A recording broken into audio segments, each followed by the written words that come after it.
No sound over here. Good morning. I can hear Debbie. Hello? Yeah, can you hear me? There.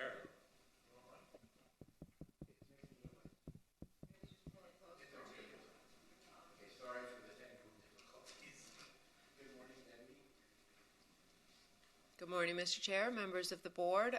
Just one quick announcement this morning. We are going to have a short board. We will have 5 board members present, 4 in commission chambers, and Ms. Liebman is joining us via Zoom.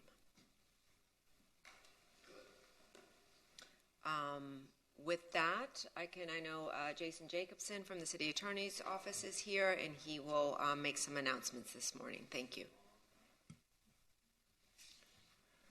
Good morning, everybody. Today's meeting of the Historic Preservation Board has been scheduled in a hybrid format with members of the Historic Preservation Board physically present in the Commission Chamber at Miami Beach City Hall and applicants, staff, and members of the public appearing either in person or virtually via Zoom. In order to participate in today's meeting, members of the public may dial 888-475-4499 and enter the webinar ID, which is 817-4834-7488#, or log into the Zoom app and enter the webinar ID, which again is 817-4834-7488. On an item must click the raise hand icon if they are using the Zoom app, or *9 if they are appearing by phone. Individuals who wish to provide testimony or submit evidence in person may appear in the Commission Chambers on the 3rd floor of Miami Beach City Hall at 1700 Convention Center Drive. If you are appearing on behalf of a business, a corporation, or another person, you need to register as a lobbyist at the City Clerk's office. If you haven't registered yet, you should register before you speak to the board. You do not have to register as a lobbyist if you're speaking only on behalf of yourself and not any other party, or if you're testifying as an expert witness, providing only scientific, technical, or other specialized information or testimony in this public meeting, or if you're appearing as a representative of a neighborhood association without any compensation or reimbursement for your appearance to express support or opposition to any item. Expert witnesses and representative of neighborhood associations shall, prior to appearing, disclose in writing to the city clerk their name, address, and the principals on whose behalf they are appearing. If you are an architect, an attorney, or employee representing an applicant or an objector, you must register as a lobbyist. These rules apply whether or not you are appearing in favor or against an item, encouraging or arguing against its passage, defeat, modification, or continuance. And before I turn it back over to Chair, staff, you ready to be sworn in? Do you swear under oath that any and all testimony that you give in this proceeding is the truth, the whole truth, and nothing but the truth? I do. I do. Thank you, Mr. Chair. Thank you, Jason. Debbie. Hey, thank you, Mr. Chair. We do have a relatively brief agenda today, so the first order of business this morning is the approval of the June 15th minutes.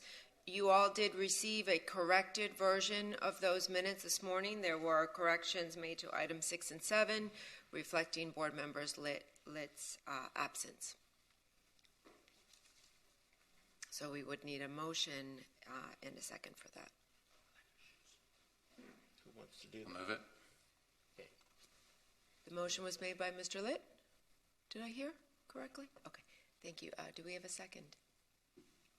I second. Okay, all those in favor? Aye. Okay, motion passes. Ms. Liebman, did you vote on the minutes?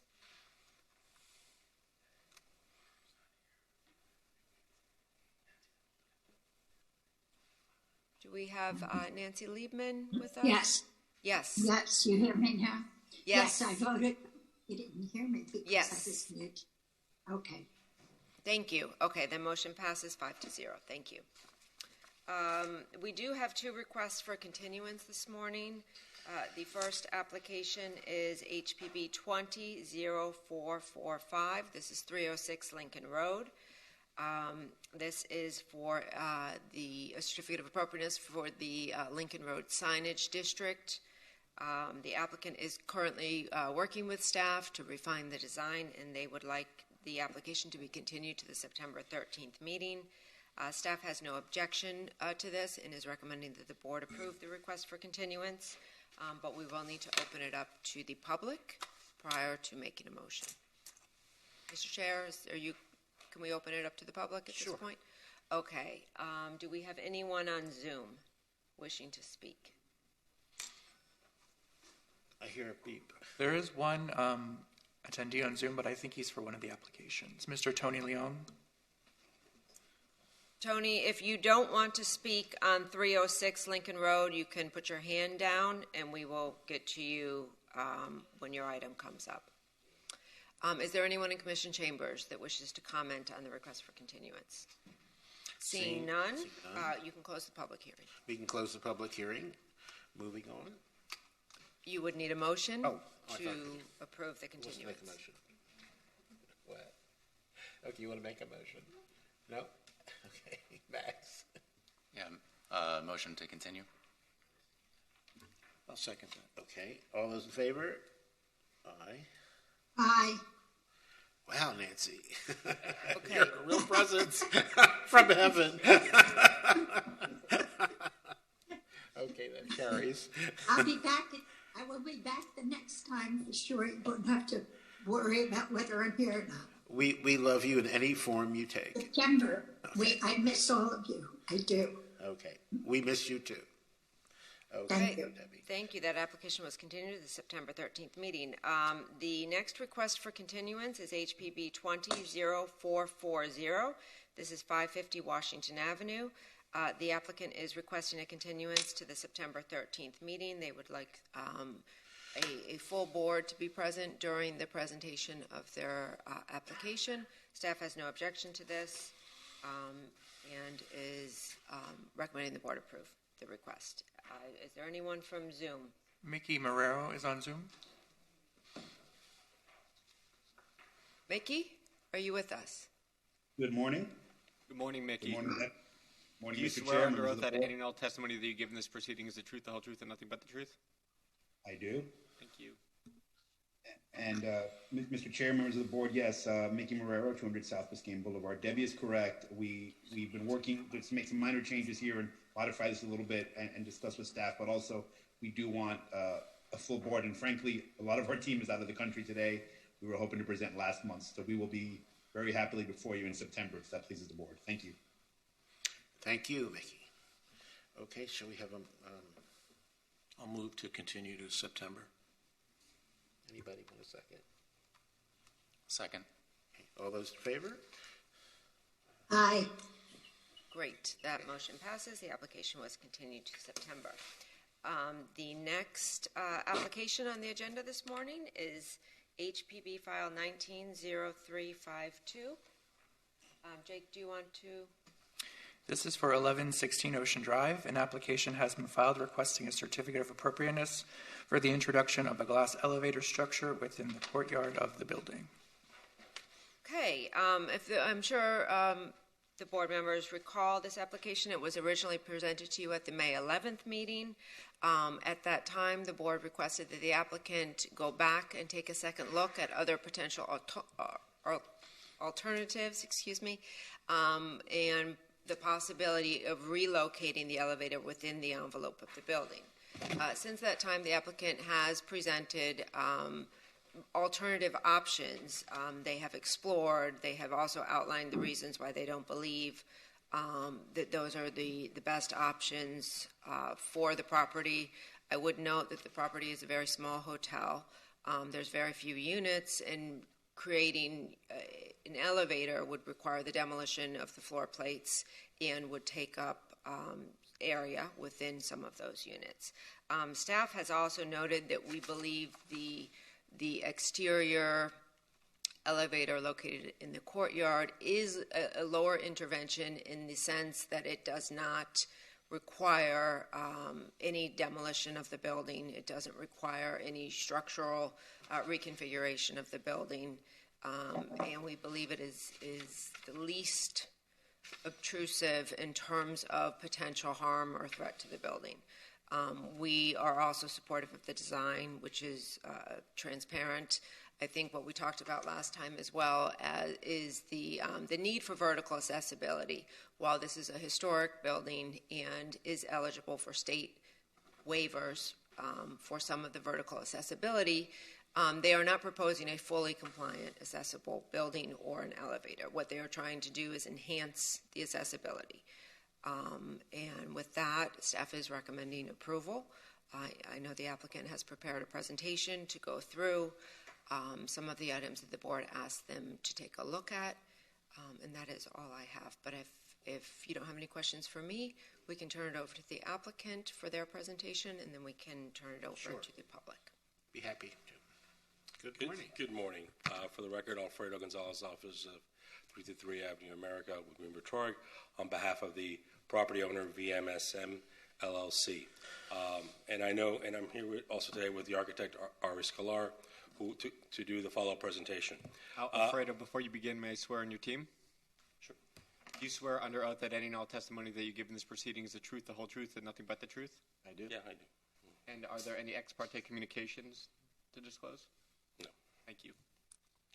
There you go. So I know that we were back here last May, and we gave a presentation on the elevator we were proposing.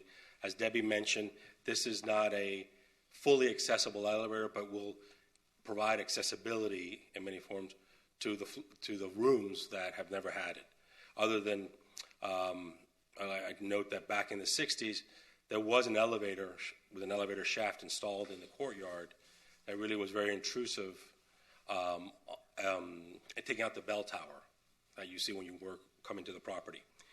I also wanted to note that we took the board's comments to hand and had the architect and structural engineers take a look at where it could be located.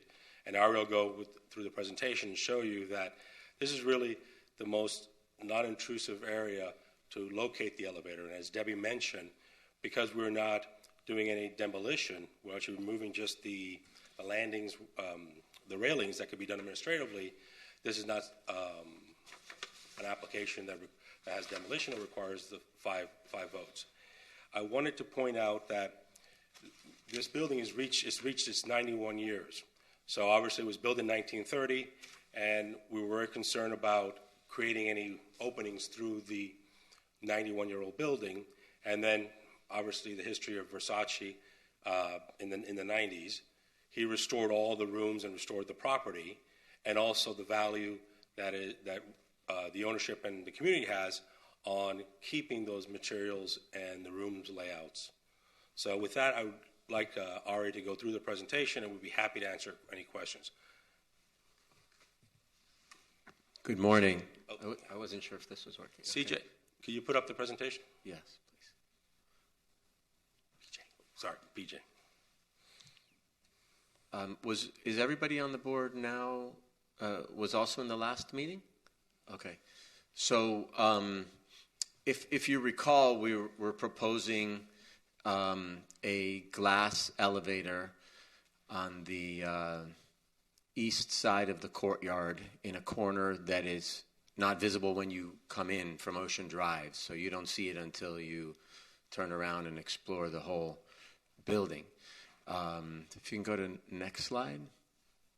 This is a rendering view. And here we have, from our last presentation, we have the proposed floor plans and how it would be affected, how it would look with the elevator on every single floor. You'll see the round glass elevator in the corner.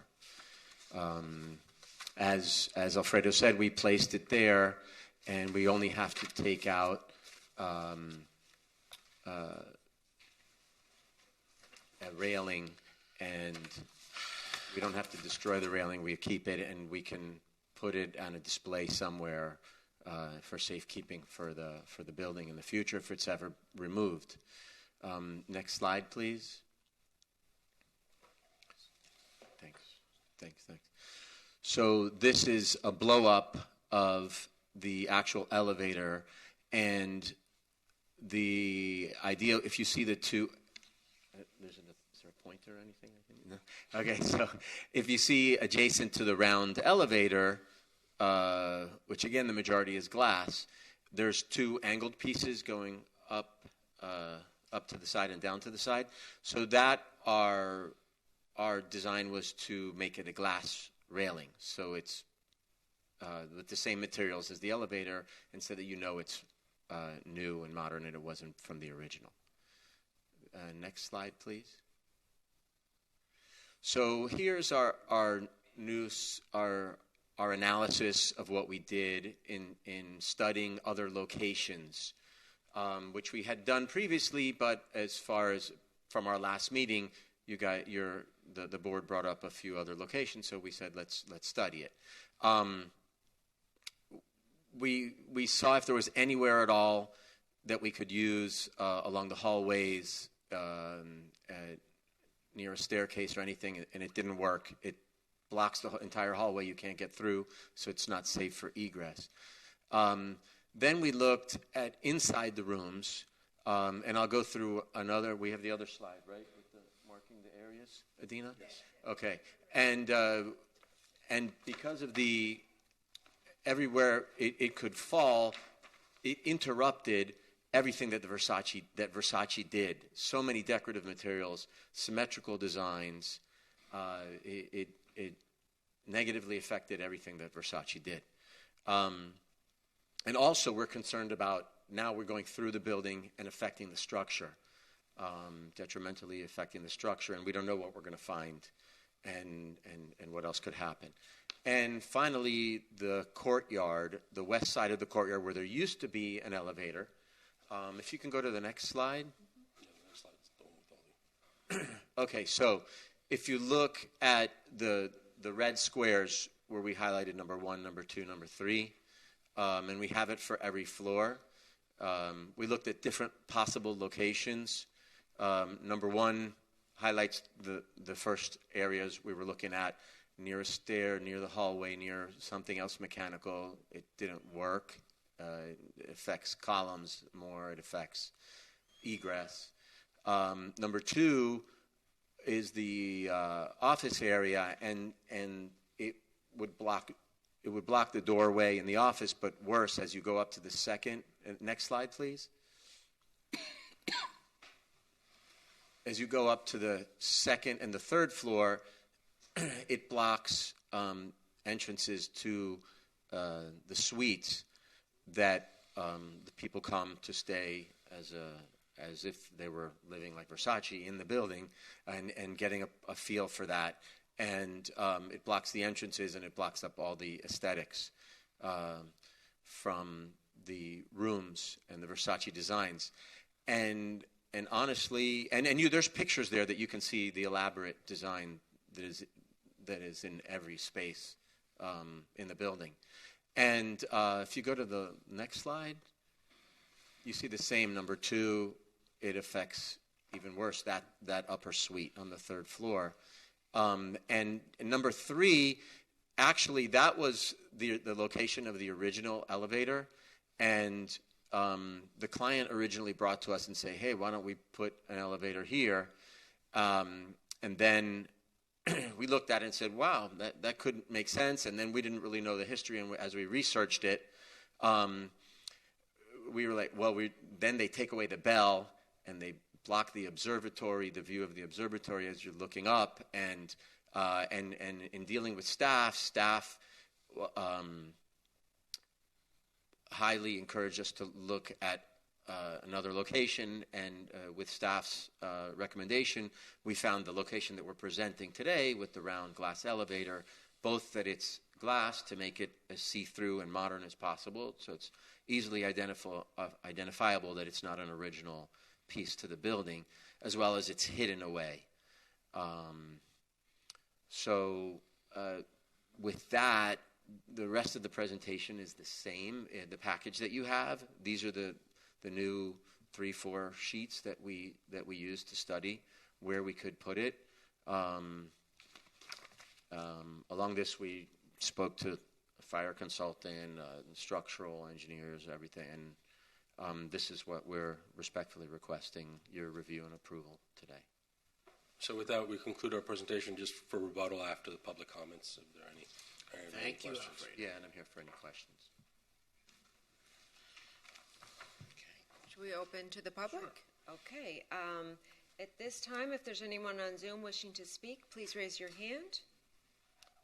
Okay, I do not see anyone on Zoom, so we can Seeing turn it none. over to the public in the chambers. Thank you. Good morning, Daniel. Hi, everyone. Thank you. Daniel Serraldo here on behalf of Miami Design Preservation League. And this item did come up previously, and it's one of those few where we differ with the board, but we support the staff in this regard. It is a very complicated building. If anyone's been to Europe and seen, elevators like this, that's how they adapt buildings. Unfortunately, though, a lot of the European buildings, they actually did have other spots, other pockets, closets, etc. This particular building, the way it was designed, was a little bit of a revival style. I don't know if they ever really thought of different things like that, but I understand there has been concern, but we like the fact that it can be undone as well. That's a big part of preservation. So other than telling them, no, you can't do it, like some of the members said for the tents, these people do have to survive and evolve, and I don't think this particular design is so incredibly offensive. I also wanted to mention just a historical point that in September 1980, Andy Warhol took a tour of the Amsterdam Palace given by Barbara Kappelman and Diane Camber, who would go on to be the head of the Bass Museum. So we have a lot of great photos of Andy Warhol in the courtyard, and that's all on our blog as well. And we look forward to the continued preservation of this building. Thank you. And Daniel, do you mind if I swear you in? Oh, sorry, yeah. Do you swear all the testimony that you gave in this proceeding and will give is the truth, the whole truth, and nothing but the truth? Yes, thank you. Okay, anyone else? Okay, seeing none. Okay, the comments closed. Moving on to board discussion. Who would like to discuss? Okay, all right. Thank you so much for going through the studies. I think it's extremely important. Last time I actually thought that this was a good location. Nothing is ever perfect when you're trying to adapt buildings in historic preservation. It's very difficult, especially when you look at accessibility. But I do think it's important to provide that experience to as many people as possible. So thank you again. As Daniel mentioned, reversibility and historic preservation is key, and I think this solution provides, kind of the best of both worlds. And I think last time, too, we mentioned that there wasn't going to be any elevator pit, so not only would it not structurally damage any of the slabs, but also the floor itself, which is extremely important. So I'm in favor of this proposal, and thank you. Thank you. Who would like to go next? Max. Thanks. I had a thought on the alternatives analysis that's maybe more of an internal thing for staff, given that the board likes to understand the thought process for alternatives. If it's something it would be helpful in the initial presentation, because clearly the alternate locations were something that the team thought about, but the board cares about the thought process and the planning on it too. So that was part of the reason, I think, for this continuance, that it wasn't clear kind of what the evolution was that led to this location. I'm supportive of this one. I think the photos were helpful. Really shows the detail to support the alternatives and why the location that you landed on is the one that works best. I'm a little bit dubious about the location of the alternatives in our submittal. I don't think the board was suggesting to put them in the middle of 3-foot hallways, but the point comes across in the photos of the rooms and why that's really not feasible. So, all in all, supportive. Thanks. Thanks, Max. This is, I understand. I think everybody's in a dilemma here. I don't like it at all. It's a building I've always liked. It's a building I've experienced quite a bit, excuse me, prior to the Versaceism of the building, which I probably don't agree with all of it, or much of it. I respect Ari quite a bit. I just don't like this thing at all. And just looking at it now, you know, I don't want to be here as the armchair quarterback. When we talk about reversible, this is not going to be reversible. If anything, this would somehow grow maybe to become more massive. You're not going to reverse ADA accessibility. You know, you're not going to do something like that. And in looking here, in my reference to saying I don't want to play armchair quarterback, but I look at your number 3 option, and I wonder, you know, could it have been moved over to the right, as I'm showing here? And sure, it would force some reconfiguration of some interior spaces. I'm also wondering if, I mean, first of all, if I come here and I'm wheelchair bound, sorry, I feel constricted here. If I come here and I'm wheelchair bound from Ocean Drive, I've got a bunch of steps to maneuver. Is there a device there that takes me up? There's a ramp. Speaking of the mic. There's a ramp, Barry, on the north side of the building. Okay. That you can get up to the courtyard. Got it. Has anybody looked at those devices that can be put on a rail, on a stair, and take a person up? I mean, this isn't going to help someone, you know, if EMS has to come and get somebody out on the second floor, who's wheelchair bound, who's not able to walk. It's not going to support a gurney. Right. In my experience, the ones that go on the stair rails is typically one shot. So you'd have to get off at each landing. I don't know how it would work, and up and up and up and up, Right. and it takes a lot of space up too, and They're bulky. the stairs aren't, and they're bulky, and the stairs aren't that wide. So Yeah, I just look at this and see it's a conundrum. It's a difficult situation. Yeah, it's a difficult. And just wanted to answer one of your questions. Although we look at it as reversible, and initially the owner was looking at a permanent elevator and realized that would be fully accessible, but the size and scope of something like that would then create demolition and much more of an intrusive, no matter where it was located. Yeah. So he scaled it back to something that provides some form of accessibility. I know it's not a 100% answer, but it will, for the first time, allow greater accessibility into any of the second and third, the rooms, which today have none. So.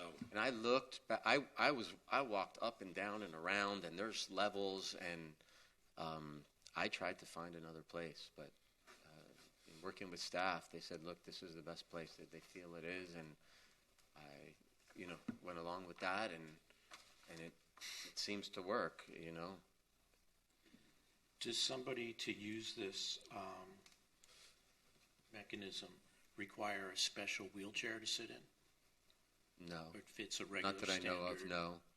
You can't turn, the wheelchair can't turn around, Right. but it can get inside.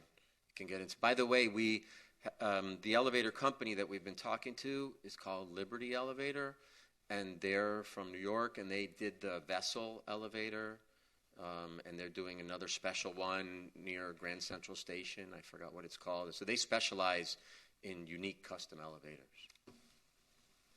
Okay. But had you looked at that corner? We looked at all different places. If we look at a corner, I guess the idea was that the corner that we're proposing is the most hidden corner. You don't see it when you come in. It doesn't hit you in the face when you come in from Ocean Drive. So. And when you look at the historic research report and you see the photos from 1960, when it has the elevator shaft that goes, so as you walked into this courtyard, you immediately lose the bell, and you see this box that's clearly added on. There's a masonry box where it was a full elevator. I think that was a concern that staff raised about anything along that, what would be the western edge of the courtyard. tucked away in the eastern, where you have the entryway and you have the brick, you could come in and almost not notice it unless you completely turn around. Well, I think you come into that space and you kind of like, wow, you look all around. Right. I mean, that's how that space affects you. So, yeah, it's not the first thing you see. So, okay, I mean, it's just difficult. Okay. Are you done? Yeah, I'm done, Okay. thank you. Nancy? God is I missed a part of the conversation 2 months ago, was it? I was there, but I couldn't be there the whole time. So I recall that elevator shaft, the original, I think it's the original, was you walked into you're calling it a courtyard, whatever it is, and the elevator was in front of you, like most elevators are, and you got on the elevator, and there wasn't all of this distraction that I'm hearing now. I don't understand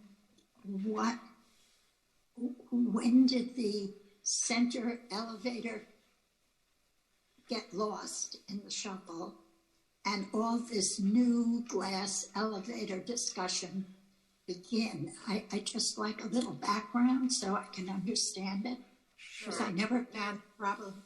Nancy, I can explain to the board. So Okay. prior to when Versace purchased the property, prior to his use of the property, it was a elderly housing property.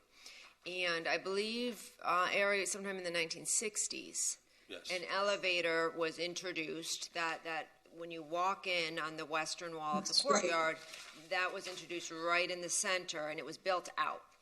So, in staff's opinion, looking at those older photographs, which I believe were included in your previous package, we believe that did have a serious adverse impact on the architectural integrity of the building and the courtyard. That was removed by Gianni Versace when he converted the property into a single-family home. As a single-family home, vertical accessibility is not, for a good number of people, not a requirement, not a desire to have. So then, with his property, there was no elevator. There was no need for him to have an elevator. And so that's where we are now. We believe that removing that center elevator was a benefit to the historic integrity because it was not original.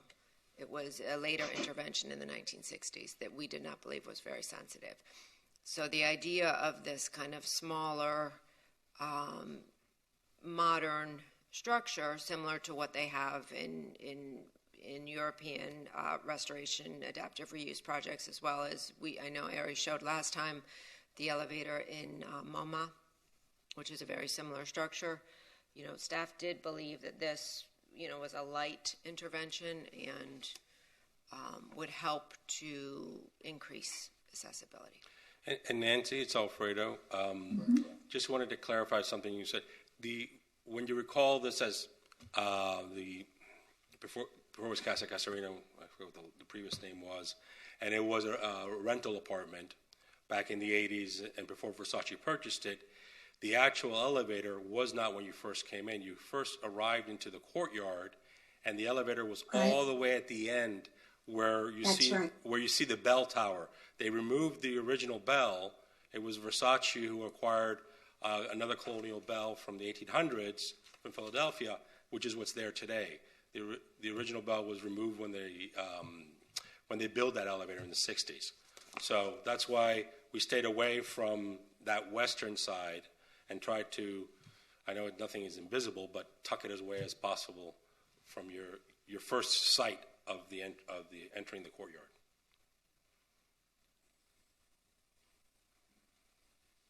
Nancy?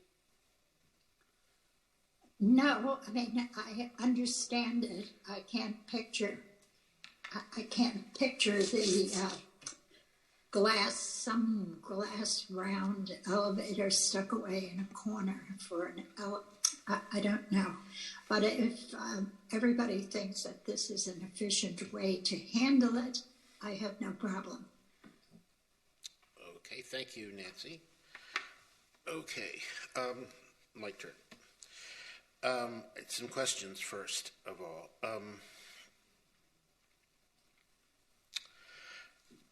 I just want to go over this disabled person issue. I'm all for ADA and disability. I think it's very important. However, it's a big however, and it's stated in the Secretary of Interior standards as well, that if something is of such import that change to it would unalterably affect it in a negative way, that it can be waived or other arrangements can be made. I guess I need to know first, how do disabled people get in there now? I mean, are they carried up the steps so they can only live on the first floor, or they can't be there at all? I mean, the rooms are not accessible, so... None of them. The rooms start on the second and third floor. Okay. So there's no rooms on the ground floor. So, and because it's a historic, a 91-year-old building, it does have its waivers, but over the years, the ownership that restored it and has brought it back to very active use, they've had inquiries over the years of people who would like to stay in the rooms. And when the question comes up, there are narrow stairwells, so it's not very accessible. Okay. Gotcha. How do people now get from, I've been there many times, but I don't know exactly where the small steps, changes in level are.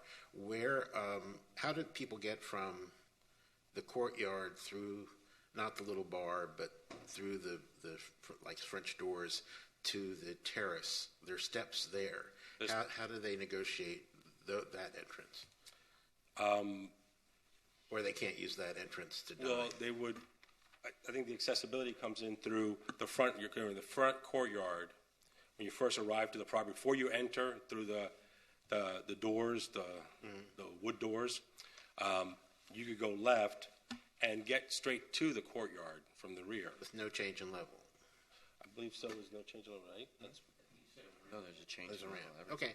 I'm just asking. Change in level everywhere. Through here to get, if you want to go here, I just remember last time I was there, I had to go down some steps. No, there's steps everywhere. Yeah. From what I know, there's a wooden ramp on the north side. You just answered one of my big questions. There are steps everywhere. Okay, moving along, there are other issues. How long has the building operated without an elevator? You're saying since the 80s? I'm sorry. How long has the building operated without any elevator? Since the 80s?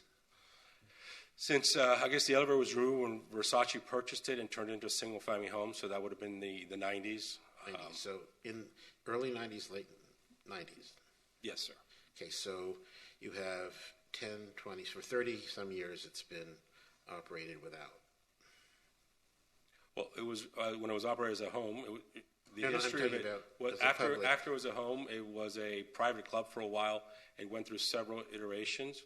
Okay, but without an elevator, it's been about 30 years. Right, because when it was a private club, it was really focused on having private events.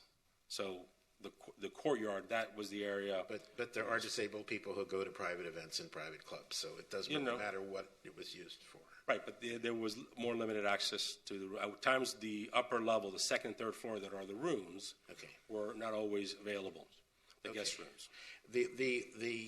Another issue that I have with it, I've been here 5.5 years, and I think at least, I could be wrong, but I think at least 4 or 5 times, either this owner or previous owner, I don't know the ownership history, have come before us with proposals to change various and sundry things. One was the tent-like structure over the garden where they have the restaurant.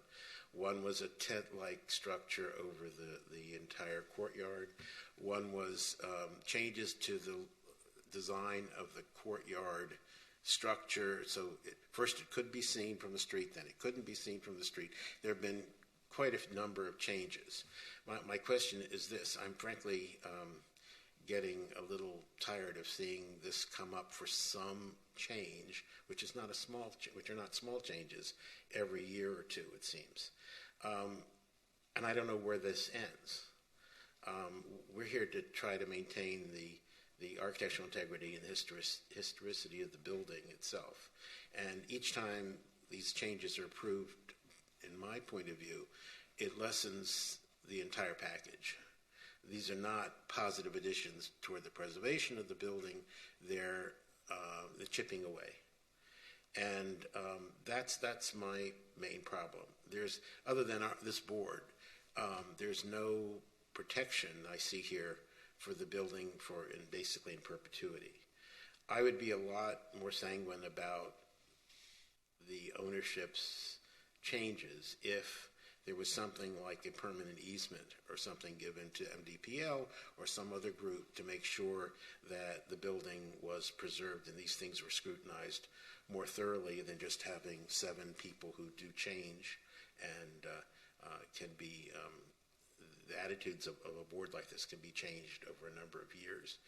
And that to me speaks sadly about the future of the building, because if you've got several people who did not appreciate the building, they could very easily approve something that would be much worse than this and change it.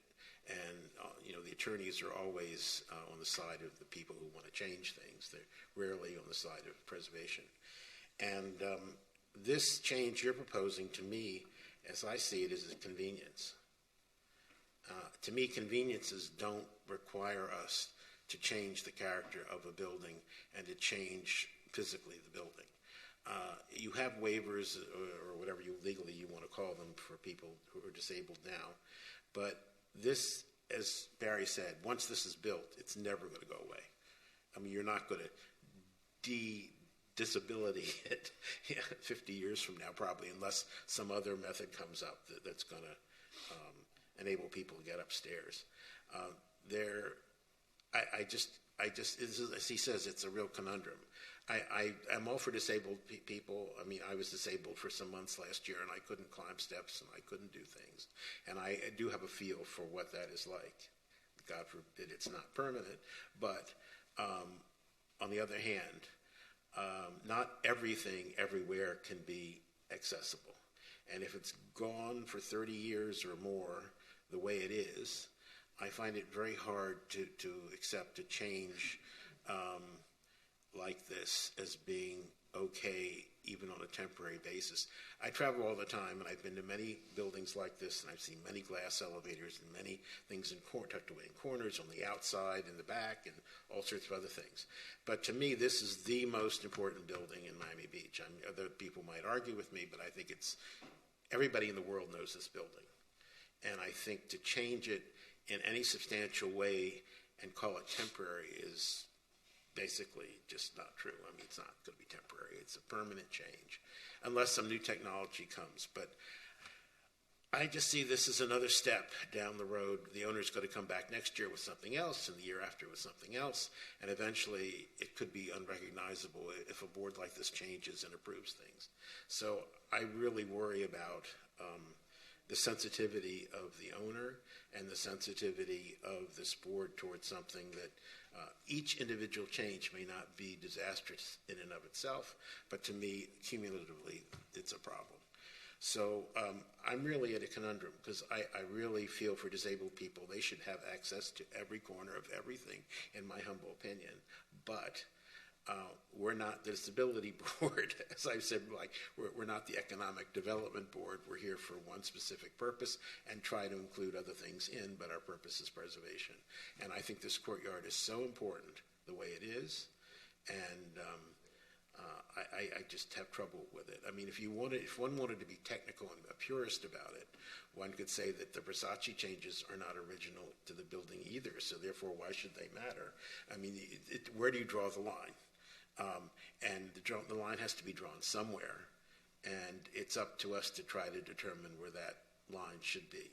I know I'm preaching, but it's kind of soothing for me, because I thought about this since it came up the first time, and it really, really bothers me. If I could vote neutral or not vote for it, that's what I would do. Not vote for this motion in any way. I don't want to vote against it, because to me it seems that's not fair to some people, and I don't want to vote for it because I just don't like this this change in this particular building. You know, remember, people use Europe as an example. Europe has thousands of these buildings. So putting an elevator in a corner may not be disastrous for one building in Europe, but we have precious few. In fact, I think there's just basically one like this, and I think we have to be very, very protective of it and not nibble away at it. And that's why I think a preservation easement or something to really preserve the building, not just leave it to this board. I worry about this board in future because the commissioner is going to appoint people who may not be as interested in preservation as I am, or Barry is, or some of the people who are here now, and these buildings would be in big trouble. So that's where I'm coming from. It's not you, it's not the building in particular. I mean, it is the building in particular. So I just don't know what to do. I agree with Laura, and I agree with Barry, and I'm kind of in the middle, like Nancy, most of the time. So I don't know what to do. But yes, Nancy. Nancy is now not in the middle. After listening to all of this, I realize exactly what you're saying, Jack. I am handicapped. I have to use a walker. I can't get into every building that I'd love to see, but I would rather see us actually preserving, especially the original building. The additional building that we built later on, I don't think there's a problem with this, but I would rather see us keep the building. And you're right, it seems to me every year that I've been here, we've had something. First they put a tent, then they put some kind of other impediment that didn't fit. I really didn't think it through, as I spoke earlier. And Jack, I agree with you more than I ever have, as usual. Oh, my blessed today. Thank you, Nancy.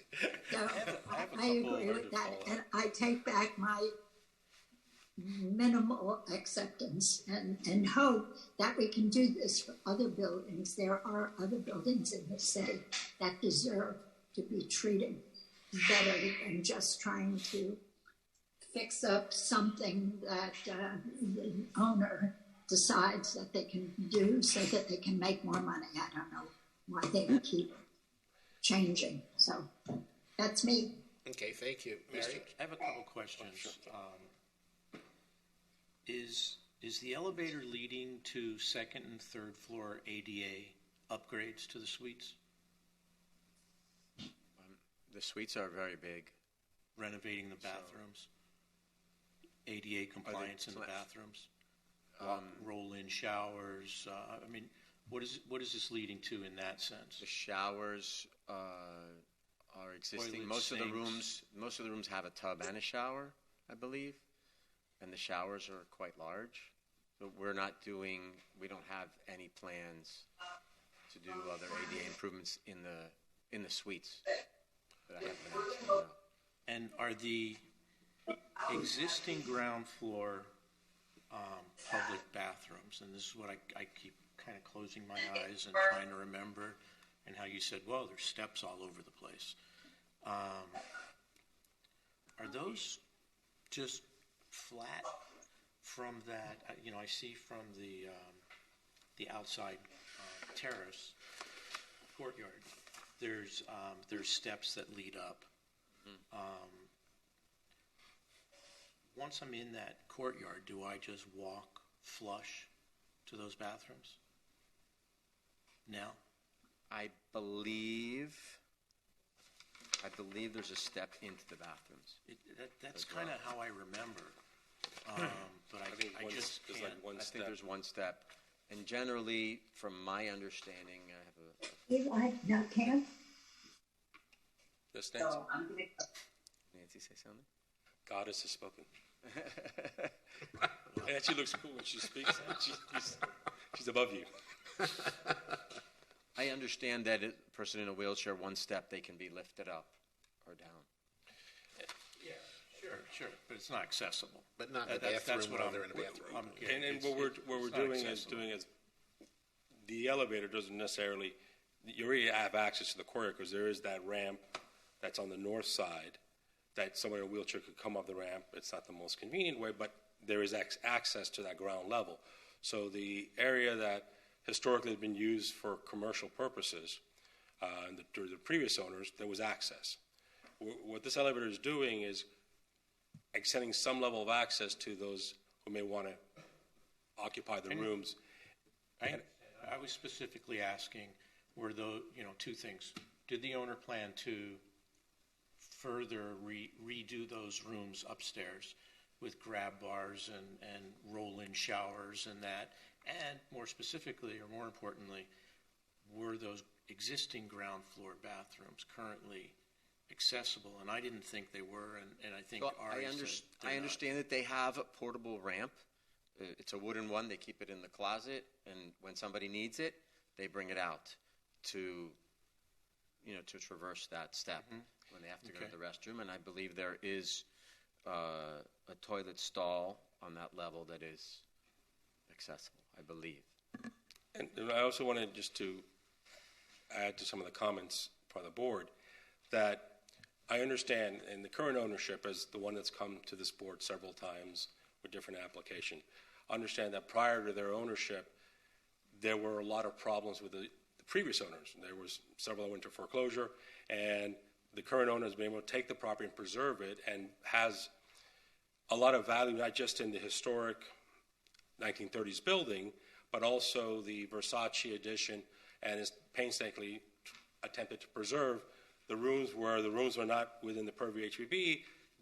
If you go there, they're just like when Versace, and a lot of the furniture had to be reacquired and brought in because things moved over the different levels of ownership. And they tried to make this, and they've been able successful to turn it into a building that, as you said, Mr. Chair, at one of our hearings, it's one of the most photographed buildings in America. And because they have restored it, brought restaurants and accessible to everyone, and even during the worst of times, you'll have people coming to the restaurant just to see the building. And it's visited not just at the steps where the infamous murder occurred, but throughout the building. And the times they've come to this board is how to continue that sensitivity of preserving the historic building, of not just the contributing portion, but the Versace side, but also making it redeveloped where it could be maintained. And I understand that we came, and I was the attorney representing the owner at the time, the original canopy that was going to be built by the terrace was going to break into the structures, the non-contributing buildings, but it was going to be a much more impactful construction. We were permanent, and I remember the comments of the board, and the board did not approve that because of that sensitivity. And what they have always tried to do is now come back with things that, if they had to be removed, they could be removed and have minimal. I know the canopy that this board approved the last time, it's a freestanding, it's a plug and play. So if at one point or a different owner that had to be removed, it wouldn't have any impact to that mosaic, the famous mosaic with Medusa. And that's the same thing we look at the elevator. It's a way we could continue to redevelop this property and make it available to the masses who want to be able to maybe stay at the hotel, clearly dine at the restaurant, and accessible as much as possible. It's not going to be 100%. We're not suggesting, and the client is not going to rip apart the bathrooms that were very intricately done in order to then take away what you want to see. Thank you. Okay. Any further board discussion on this? Max? Just another thought. I found that the board concerns very compelling, and they're grounded in real experience, not just here, but in other other historic buildings in the city. The piece that it makes me uncomfortable is using past exclusion as a rationale for continued exclusion on this. And if this is a minimally invasive intervention that can provide some access to people that haven't been able to experience these rooms, I think that on the net that's a good thing. But I think there's a softer point that this erosion of the historic integrity of not just here but elsewhere is something that presents a risk, and it's something that I think the board has to keep taking seriously. Absolutely, couldn't agree more. Okay, do we need a motion, I guess? Yeah, there needs to be an action taken by this board. You have the option of approving, denying, or continuing. Well, I think continuing would be probably an exercise in futility, because they say they've gone through every alternative, which I haven't been to every room in the building, so I can't judge that. But there is that whole wing on the west side that I've never been in. Maybe something could be done there. There's no example of it here, but I think to make them look further, I'm not sure that would be productive. And again, I am very, very, very, very torn on this, because I've seen elevators just like this, and they do work, they do carry people up, and they're accessible. I do think Barry's right to a point that, God forbid, you should have someone who has, a health issue, and they need a gurney or ambulance crew. I think getting in that small space with all that stuff would be very difficult, if not impossible. But I'm not an elevator expert, so I can't speak to that. But I'm at a conundrum. I like the building just the way it is, and I really worry what Max said is very telling. One shouldn't use past history and people coming with ideas as a negative. Things have to grow and change. That's Laura's, I think, mantra. I agree with that too. So I agree with people on all sides of this discussion, and which makes it very hard to give a yay or nay for this. I frankly don't know what to do, but I'm not leaning toward it. But I would hate to not sleep at night because I denied someone access. That really bothers me. I don't think that you have the board, approval to go forward here. And I know Jack saying, that a continuance may be, not worth it. If the applicant would feel in that direction, then I would make a motion to continue. If the applicant doesn't feel that they've explored every option available and that's it, then I would make a motion to deny. And I'm happy to respond. We'd obviously request the board not to deny this. The alternative, we have to get another continuance. But I do want to respond to a statement that the chair just made. That Versace addition that is built onto the side, there are different levels. So you don't. If you had an elevator there, you could access that new addition. But you couldn't access. But it wouldn't help you with the rooms. I shouldn't have brought that up. No. But I mean, so we did actually looked at that, and there's a stair right in the middle that's it doesn't. Okay, I withdraw. Doesn't connect. It's complicated. Okay. And if anybody would want to come to the site, I mean, we documented it in images. There's no clear area where you could go 3 floors up without having some kind of detrimental effect. And that's not even what Debbie mentioned, and we talked with our structural engineers, the potential to really impact the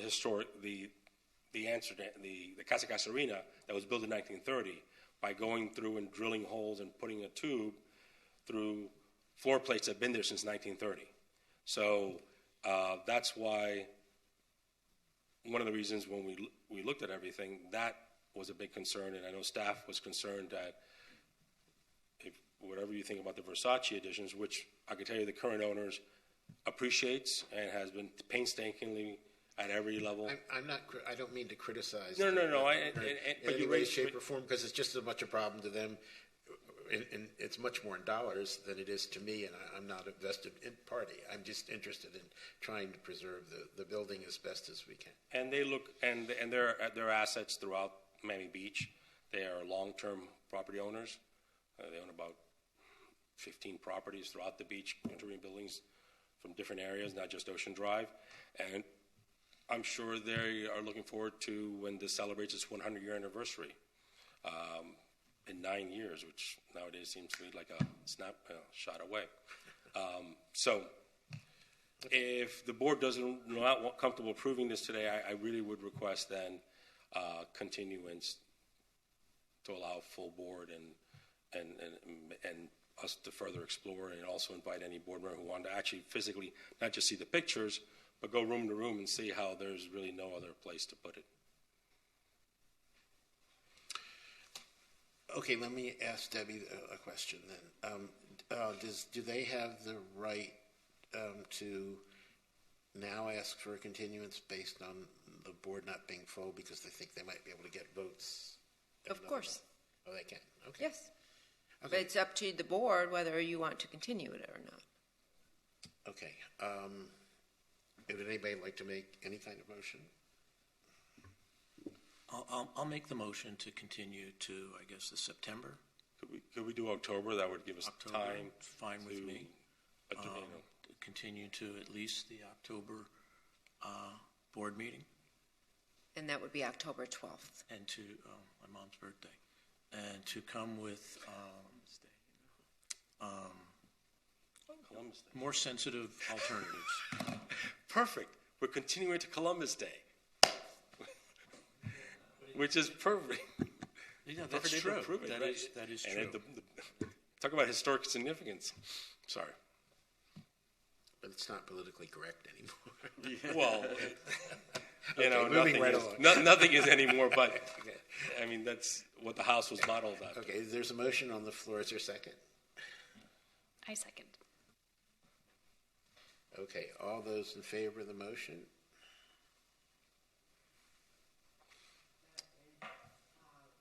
Oh, Nancy, are you? We need Nancy.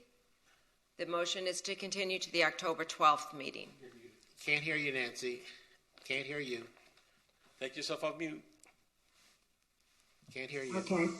Now, I think that we have beaten this one Yeah, I agree. as much as it can go.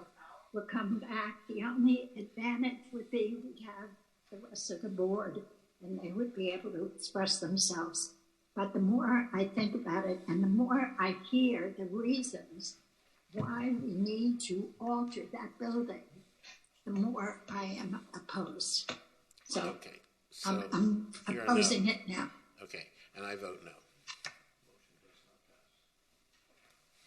Okay, let me take the roll on that. So the motion was to continue to the October 12th meeting. Mr. Litt, Yes. Ms. Weinstein-Berman, Yes. Mr. Klein, Yes. Ms. Liebman, No, and Mr. Finglass. No. Isn't it a majority for continuance?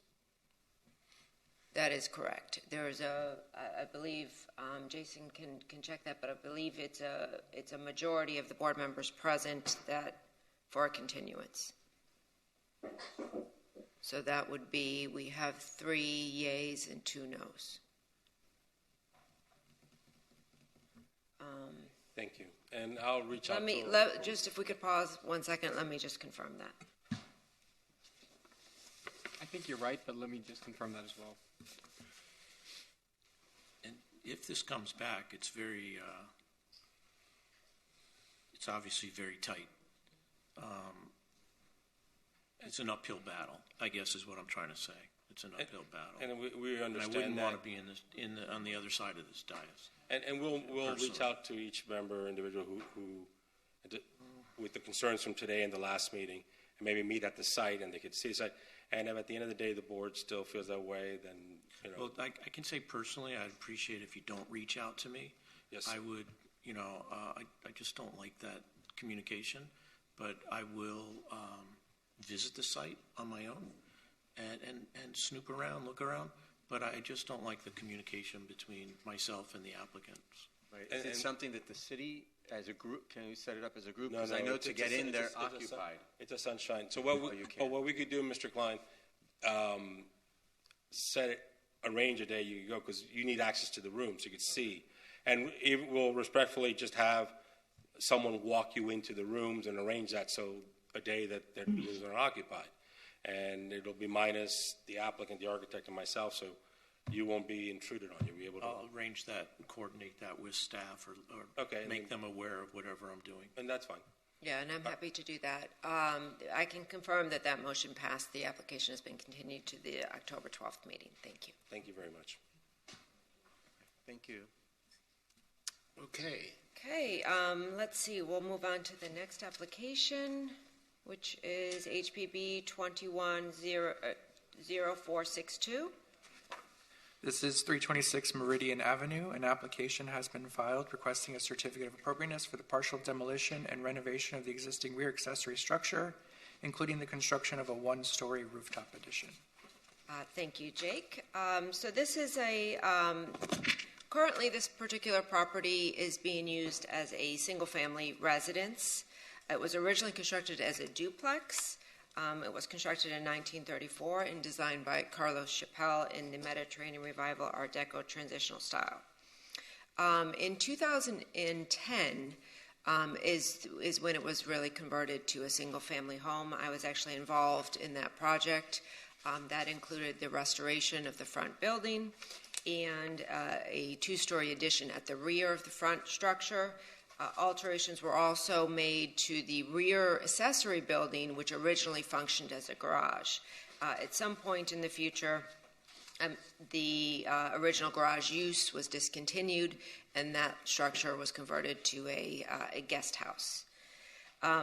I will say that the project that was completed shortly after 2010 was a really fascinating adaptive reuse of the existing duplex structure, and it also included a significant amount of resiliency components, which at the time we weren't seeing a lot of people doing in the city. There are solar panels. I believe they have water reuse as well in the structure. So it's a really fascinating kind of case study in not only adaptive reuse of a historic building, but also incorporating resiliency aspects. So this current proposal is primarily focused on the original garage structure, the one-story accessory building, which the applicant is proposing to construct a rooftop addition above, convert back the original garage use at the ground floor, and they are also proposing rear yard improvements, including a swimming pool and vehicular access to that garage. Staff is very supportive of the proposed project. It will require some demolition of the original one-story accessory building. We would note, and I know there were photographs in the package that you received, that this existing one-story structure has been altered over time. We were not able to identify any original historical photographs or plans of the building, but it is relatively utilitarian in terms of its design features. So we have no objection to the scope of demolition or the design of the rooftop addition, which is very modest in comparison to the maximum allowable FAR and height that can be built on the site. Staff has only one very minor concern with regard to the concrete paved area, which is located at the rear of the accessory building for the vehicular access. We are asking that to be modified to include more pervious area and limited to just wheel strips for the hardscape in that portion. Other than that, we think it's a great project and we're supportive of the application. I believe the applicant and the applicant's architect are joining us via Zoom. This is Tony Leon. Would you like to give your presentation to the board? Unless the board has any questions for me, we can turn it over to the applicant.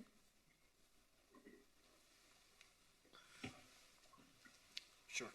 And before we begin, can I swear in the applicant team? Once we confirm they're here? Yes. Do you swear under oath that any and all testimony that you give in this proceeding is the truth, the whole truth, and nothing but the truth? Yes. Thank you. I'll put 10 minutes on the clock. Great. Thank you very much. I'm actually on vacation, and I'm in the mountains, the Rocky Mountains in Colorado, so I only have a few minutes actually to speak. So I think that Debbie kind of put it all out there, and just in an effort to save time, I'm just here for any questions or concerns or anything I can clarify or help you understand. Pretty straightforward, single-family residential, addition to the structure in the back that's been modified. If that's okay.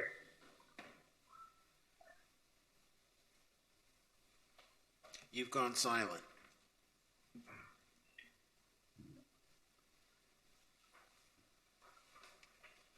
So from what I heard, Tony he's available to answer any questions.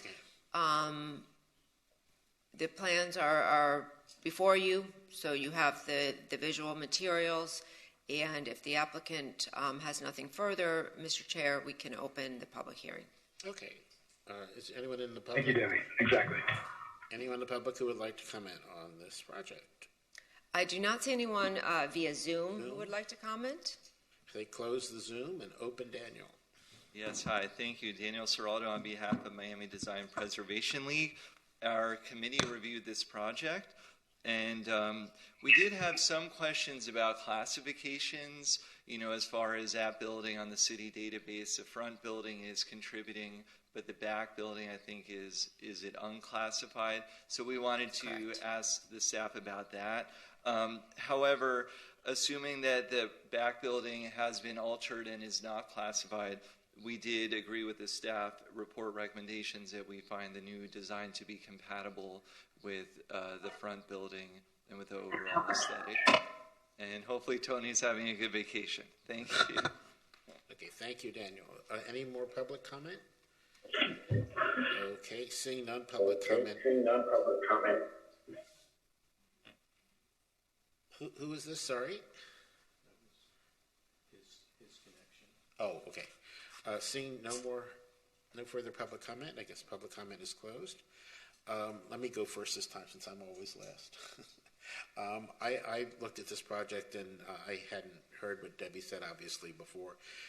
These people seem to be very avant-garde in their approach to sustainability, and they have, I think, a great design sense, and I'm very excited to see something like this in a building in the back of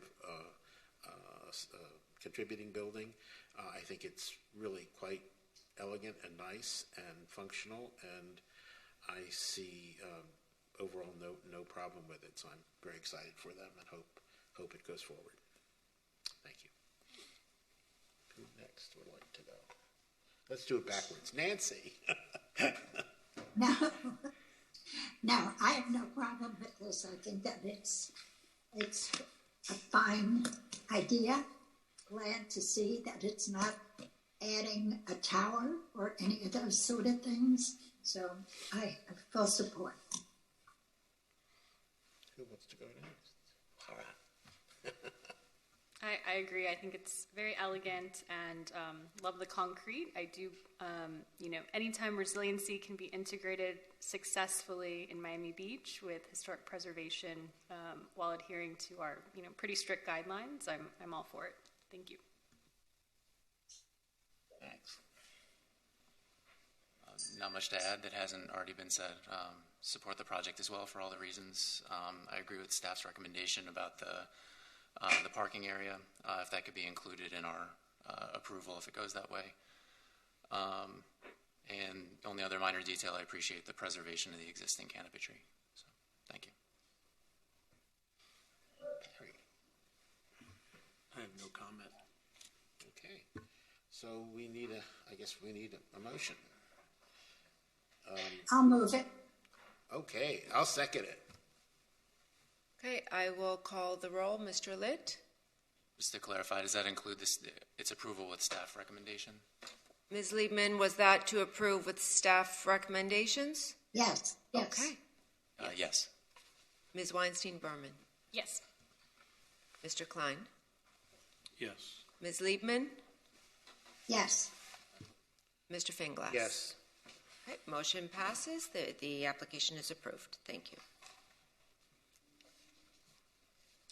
Moving right along. Moving to the next application, HPB 210464. This is 1506 Collins Avenue. An application has been filed requesting to change the classification of the existing building from non-contributing to contributing in the city's historic properties database. Thank you, Jake. This is an existing building constructed in 1962, designed by Don Reef and Associates. It is located within the Ocean Drive, Collins Avenue Local Historic District. The current local classification for this particular property is non-contributing, and its current classification in the National Register District, this is within the Miami Beach Architectural District, listed on the National Register of Historic Places, is also non-contributing. Going through some of the history, which I think is important to talk about to the board, in 2000, the Miami Beach National Register Architectural District was updated to extend the period of significance to 1950.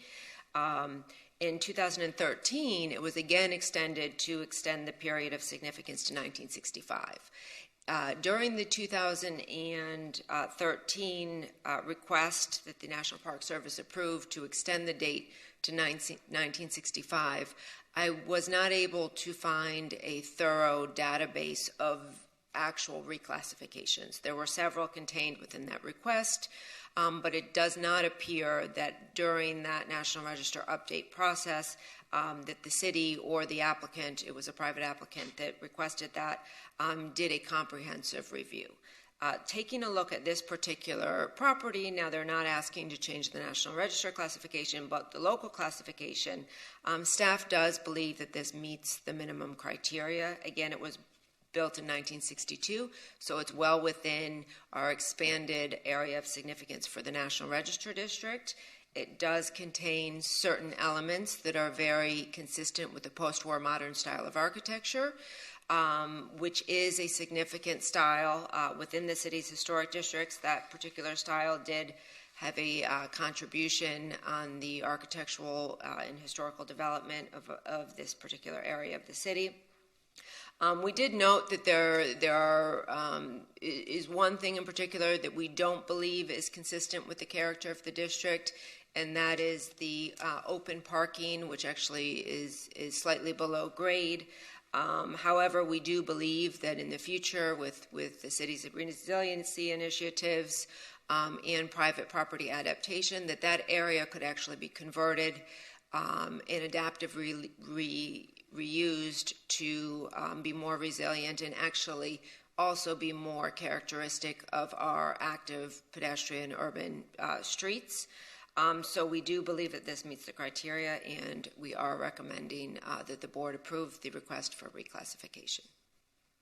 I have a point of order question, and it's going to open a can of worms, but the can should have been opened long ago, in my opinion. The federal government, Department of Interior, I believe, has a sliding scale of 50 years of age for inclusion in National Register or District or whatever, which would mean that would, if you subtract 50 years from 2021, that goes to 1971. There are many buildings included, would be a early 1970s building like Dulles Airport in Washington that is a National Historic Landmark, even though it never fit the 50-year number. I'm just at a loss why in Miami Beach or in the state of Florida there's so many different standards apparently of age, and why can't it be more regularized? I mean, if the National Register uses 1971 now as the year, whatever that means, why are we arguing about 1961, 1950? There seems to be so many different dates related to certified buildings, historic buildings, this, that, and the other thing. Why can't it be made simple for the public and use one sliding date for everything? And why can't we be flexible and go along with the federal government? Why did we choose, like the 40-year certification for that's a completely different I know, thing. but these are so arbitrary. I can, it is very complicated, and it is flexible. The national standard is 50 years, but there are exceptions to that. The local, in terms of our city review, we do not have a minimum age requirement. So that is not, the board, it's well within your jurisdiction, regardless of the building's age, to take a look at what can qualify as a designated site, structure, or district. So the city doesn't, the city, in terms of our historic preservation ordinance, isn't bound by any specific date or does not have to justify the significance of a property if it's less than a certain number of years old. The National Register varies from that too. When the architectural district was designated, it was the first time that the buildings that a district was designated by the federal government that did not meet that criteria of 50 years. Those buildings were younger than 50 years in 1979. So it is always flexible, and I think the flexibility actually strengthens preservation. So, we don't have a date. The federal standard has a guideline of 50 years, but that guideline can also be varied. And I think Ms. Berman-Weinstein would like to say something. And I think as well, when we look at historic districts, it's a period of significance. It's not just the 50 years. So it has to, that 1965 date probably fits within, the end of MIMO style, for example. So Another reason I asked that question was because it's coming up in a little while on a different subject. Yeah. So, and for certification, there's no set date either then, local city designation. We don't have certification. We have designation. For local designation, there is no set date. No. Okay, thank you. Okay, moving right. I didn't mean, the reason I'm asking is because I think this building in particular does really satisfy a lot of the requirements at this point in time to be considered as important. It may not have years ago, but things change. And I see the applicant is here. Hi. Hi, good morning. Emily Balter, Burkhardel, Fernandez, Larkin, and Tappanez. Offices at 200 South Biscayne Boulevard. I'm here today on behalf of VSACE, the applicant and owner of 1506 Collins Avenue. I have a presentation. I will be brief. If we could pull it up, please. Thank you very much. The request before you is an application to reclassify the existing structure from non-contributing to contributing within the local Ocean Drive Collins Avenue Historic District. Next slide, please. The property is located, it's a mid-block lot fronting Collins Avenue on the west side. It's approximately 8,800 square feet in size. There's currently a 4-story structure on the property. If you could please go to the next slide. On the ground floor, there is parking as well as a small restaurant kitchen and a courtyard cafe in the front. The hotel lobby and offices are located on the second floor, as you can see from the bottom drawing on that page. All guest rooms are accessible from an open-air catwalk on the north side of the structure, and they're accessible from staircases on the west and east ends of the building, as well as an elevator on the northeast corner. If you could please go to the next slide. These are the existing elevations. The north and west elevation, the north is on the top. You can see the exposed catwalk as well as the staircases. If you could please go to the next slide.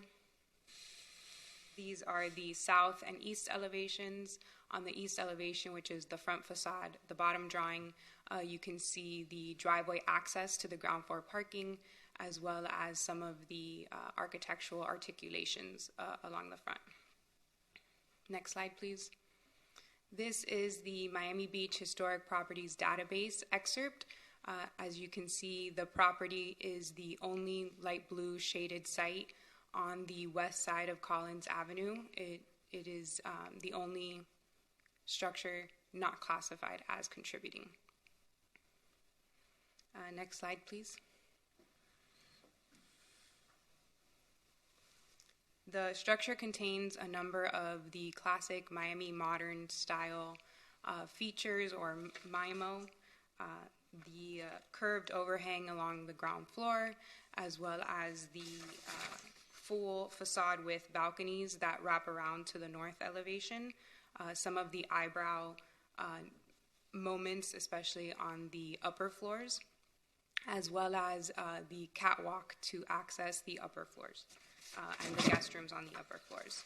If you could go to the next slide, please. These are additional photos of the existing structure. The applicant is proposing interior renovations and cosmetic updates at this time. If you could go to the next slide. As many of you are aware, the property is in the MXE district, which is, the context is hotels, apartments, restaurants, retail, and many of these structures have those Miami modern MIMO features, which is consistent with this building. Next slide, please. The history of the site, in the 1960s, this was the last vacant site. As you can see from this aerial photograph, there was no building, but the area was developed. Next slide, please. In 1962, the MIMO-style building was built by FB Corporation. Don Reef and Associates were the architects and engineers of record. The general contractor was Giller and Freed Construction Corporation. The next slide, please. The original building was 27 apartment units. Next slide, please. In the 1990s, the then owners constructed the terrace and cafe area. Next slide, please. By the early 2000s, the site was converted to hotel and kept the ground floor cafe restaurant use. The last update to the interior rooms was in 2014. Then the site went into foreclosure in approximately 2019, and the applicant purchased the property in 2021 this year. The existing building is significant to the character of Collins Avenue and warrants reclassification to a contributing building. The definition of contributing provides that a building can be considered contributing even if it's been altered over time if the alterations are reversible and repairable. The structure and its context, as well as its location and its scale, its workmanship, all contributes to the local historic district's sense of time and place. Also, the most significant architectural elements are intact and repairable. The structure is representative of the original architect's, Donald Reef's, Miami modern style. The building, we believe, yields valuable information relating to the history as well as the development along Collins Avenue. Next slide, please. So on the side of preservation today, with staff support, the request satisfies the code's criteria for reclassification. It says you can't have a lawyer without humor. You're unique almost. The structure is of the iconic MIMO style, and it's in harmony with the context of the neighborhood. The applicant is eager to continue to bring their boutique historic style operation to this site. Our team is available for questions. I believe they are all via Zoom. I'm happy to introduce them, but that concludes my presentation. Thank you very much for a most enlightening and welcome presentation. I do have one question, though, like I'm on the opposition. I'm not. Oh, you didn't mention, I mean, we're very happy, but you didn't mention the purpose or the reason for your request for reclassification. We're thrilled, most of us, I'm sure, but I'm just curious. So the applicant, as part of their style, as part of the product that they deliver to their hotel guests, is these historic buildings. It's in line with their branding. They have some other hotels, boutique-y type hotels, south of 5th, on Ocean, so it's consistent with their branding. There's no harm in doing so. It was a pocket. Of course not. Yeah, there was a pocket. They have no intent to demolish this building or any major renovations. Everything proposed is cosmetic. Practically speaking, there are some ADA leeway. The site is accessible. There is an elevator. There are staircases. There's the open air catwalk, but it does bolster an application if the site doesn't meet the stringent requirements of the Florida Building Code. There's some tax benefits if they do apply for those. There's no application currently to apply for those, but the Miami-Dade County does give you a 10-year tax break for the value of renovations. Thank you. I'm thrilled that you come to us today, personally. Thank you. Okay, Yes, Mr. Chair, if we want to open up the public hearing, I do see Weber Studio with their hand raised. That is our architect of record for this Tom, project. is that Tom Weber? Yes, Tom Weber is the architect. Tom? It is. Hello. Can you hear me? Yes. I just wanted to say, Emily, thanks for the presentation. I don't have anything else to say because it was all perfectly said, and it's been a real pleasure working with this group, the Casa brand, Jose Luis Aguera and his team of hotels, and the South of Fifth, Casa Sobe, Casa Ocean, Casa Collins, and this is our fourth installment. And they are absolutely after exactly what Emily was saying. It's part of their branding. They love the historic Miami Beach hotel buildings, and that's what they're selling. They like to keep it and improve it and make it stick around for another 100 years. So if you have any questions for me, I'm here. I'm remote, but I'm available. thank you. Okay, Mr. Chair, I see Stephen Advokoff. He is our historic preservation specialist on the team. Emily, was your team sworn in? No. I was going to swear in everyone at the end just to make it easy, but we could do that now. If you don't mind, we could bring Sure. Tom and Stephen. We should have on the line Tom Weber. He's the responsible for the design of the project. Our historic preservation specialist from Heritage Architecture, Steve Abdikoff, and Debbie Griffin. The owner might be on the line, Jose Luis Aguirre Jimeno, as well as from my firm, Michael Larkin. They might all be on the line.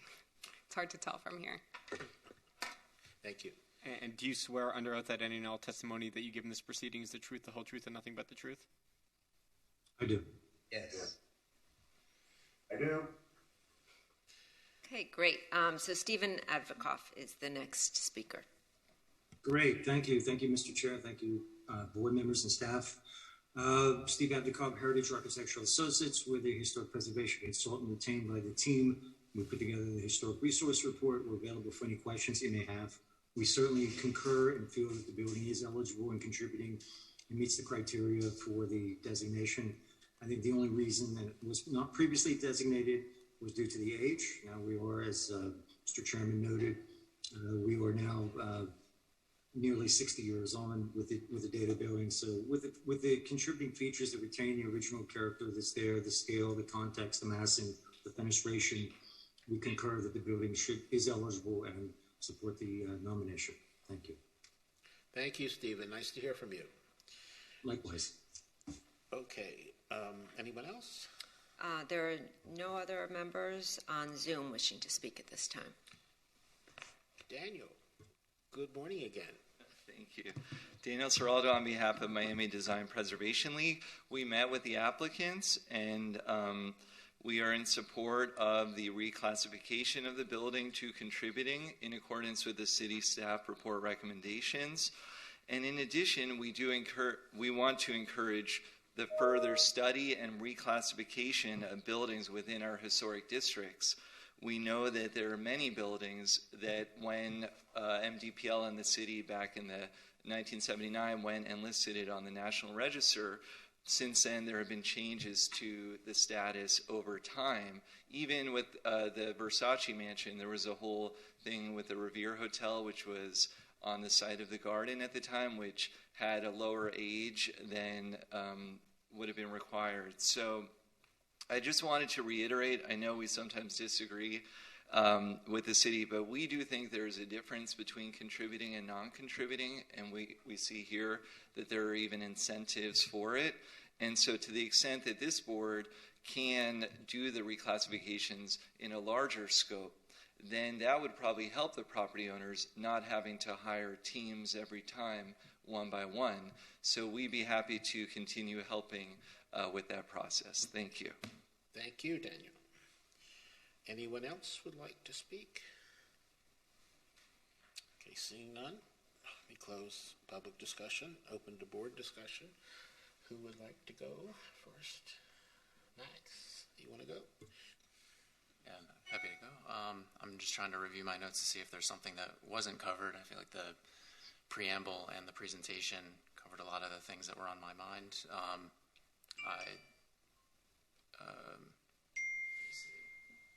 I share the staff concern about the below-grade parking, but I've also, to be coherent and, with my position in other meetings, that I don't think that preservation and resilience are at odds with each other. I think these,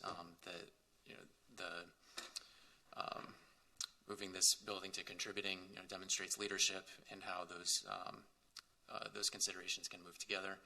I did have some reservations about the why. I was kind of waiting for the other shoe to drop into why this proactive move, but I think the discussion about the incentives and sort of the perspective of the owner kind of clears that up. But I'm still kind of waiting in bated breath for what's next for this building. But I'm supportive and I appreciate the application. Thank you. Anyone else? Barry? Very supportive of the project, but I had a question in the report, and then Debbie, you mentioned it about resiliency, future efforts, and how that would affect the access to the parking. So it just made me think thinking in reference to raising streets, and then if so, what do you? The parking would end up being eliminated? So the reference was more general, but yes, that would be a consideration. So Collins is a relatively high point in the city. There are currently no plans to raise the road or the sidewalks in this particular area. But that would be something to consider in the future, probably the very long-term future. And we see that as more of a benefit because we do not believe that the portion of the building that's just an open curb cut and driveway is characteristic or consistent with the character of the district.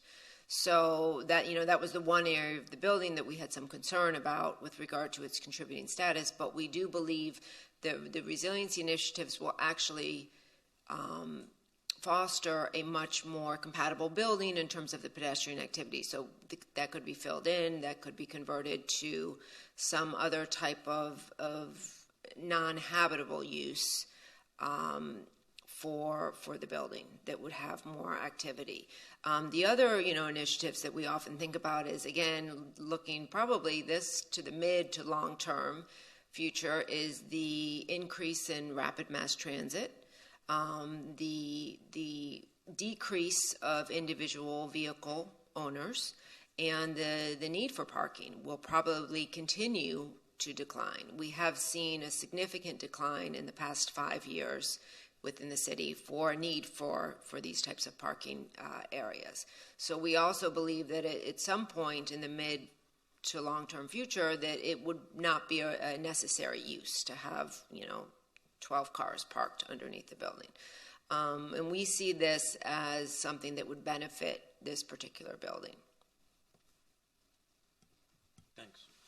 But I'm in favor of the project. But is the project going to go forward as hotel, condo, or what? Correct, hotel. Transient use. Thank you. Okay, Nancy?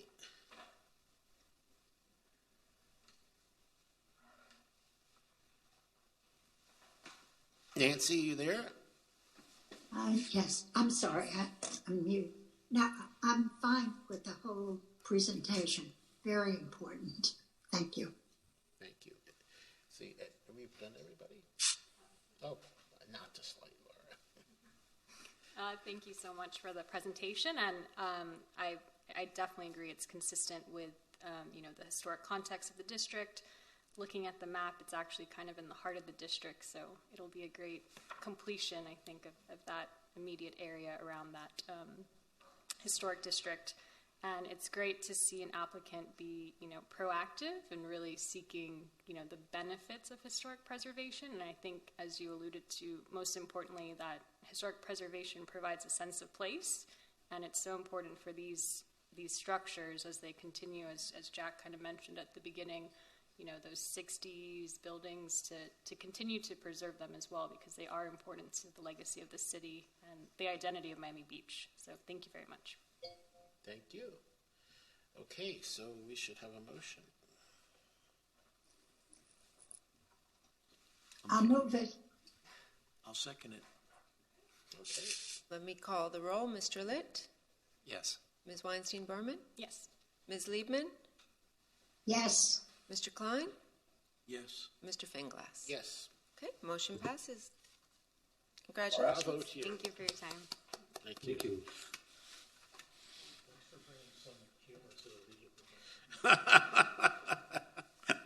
That's funny. Jason wasn't laughing.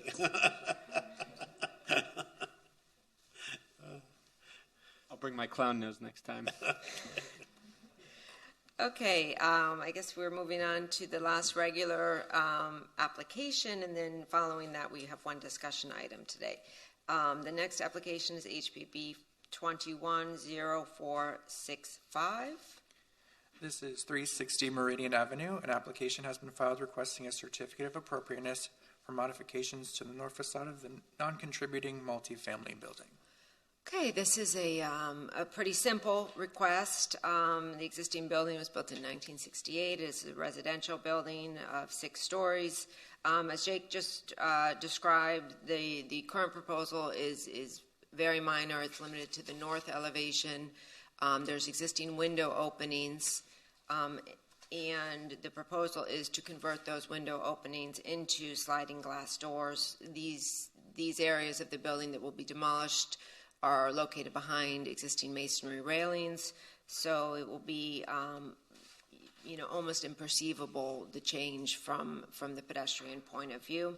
It's important to note this is a condominium building, so the current request is for 9 out of those 20 windows. Staff has included a recommendation in the draft order that when additional units want to avail themselves of the same sliding door design, that they also be eligible to do that, and the condition would allow that. So it's more of what staff would be recommending is the board approve it as somewhat of a master plan. We see this a lot with condominiums, where all of the units don't change necessarily windows and doors at the same time, that would occur over a period of years. And staff has no objection. We don't think it has any adverse impact on the building or the district, and we are recommending approval. Thank you. Question, Debbie. I just glanced at this again because my memory wasn't too good on this. Are these going to be hurricane proof? Yes. And the other window, the existing other windows are not, or are? I'm not sure if any of them have been changed over time. I know there is a representative here for the applicant who could probably address that better. With condominium buildings, it's very difficult. We do see on rare occasion an entire condominium association changing all of the windows, but more frequently we see individual units coming in with individual window or door permits. So I'm not sure about the permit history of this particular building, if some of the windows have already been converted to impact resistant, but the representative can speak to that. Hi. Good morning. I am Jerry Gonzalez. I'm the president of 360 Meridian Condominium. And I'm here asking for a certificate of appropriateness for sliding glass windows on the balconies that don't currently have the sliding glass windows. Currently, we do have the A line that does have sliding glass windows. Before you begin, may I swear you in? Sure. Do you swear under oath that any and all testimony that you give in this proceeding is the truth, the whole truth, and nothing but the truth? I do. Thank you. Yes. And so what we want to do is just have the other balconies be the same as the A line. And I have some slides here. So the first slide. That's those are the balconies that have the sliding glass windows. And what we want to do is have the remaining balconies. Next slide. These balconies here, have them replace the windows that are existing now to sliding glass windows. And then finally, the third slide is the before and after of what we expect to occur over the next several months, next year or so to get that done. And in regards to your question, sir, if I understood it, some of the balcony windows have been updated with hurricane windows, but the vast majority of the owners agreed that they prefer to have sliding glass windows. At the time, it was talked about, but we never went through the motions to go through the process.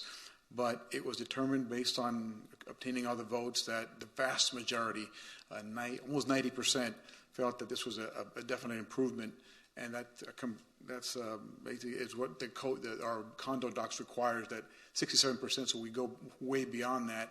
We've got the votes necessary to move forward with that, and I'm just here to try to request that from you. Thank you. Sure. Any other questions? If the board members have no further questions, we can turn it over to the public. I do not see any members via Zoom wishing to speak at this time. Hello, Daniel.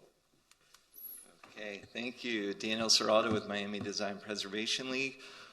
We support the proposal in accordance with the City of Miami Beach staff report recommendations.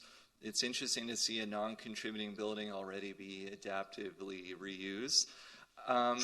I did just have a question if the staff knows about, has this building already received its 40-year recertification, and or is that something part of the process that when they submit, is that checked before?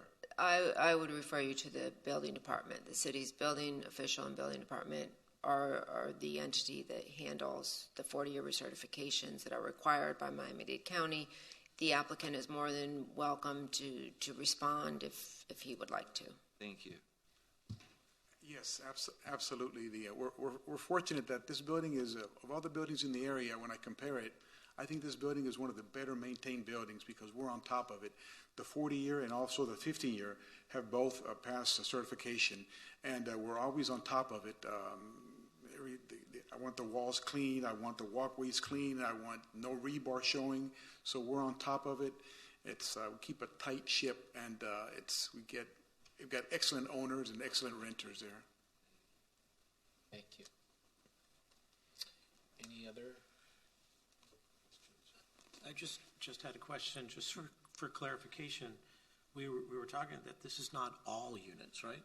This is just currently particular or a particular line of units. What we're hoping is to get as many people on board early on, so we get a better pricing.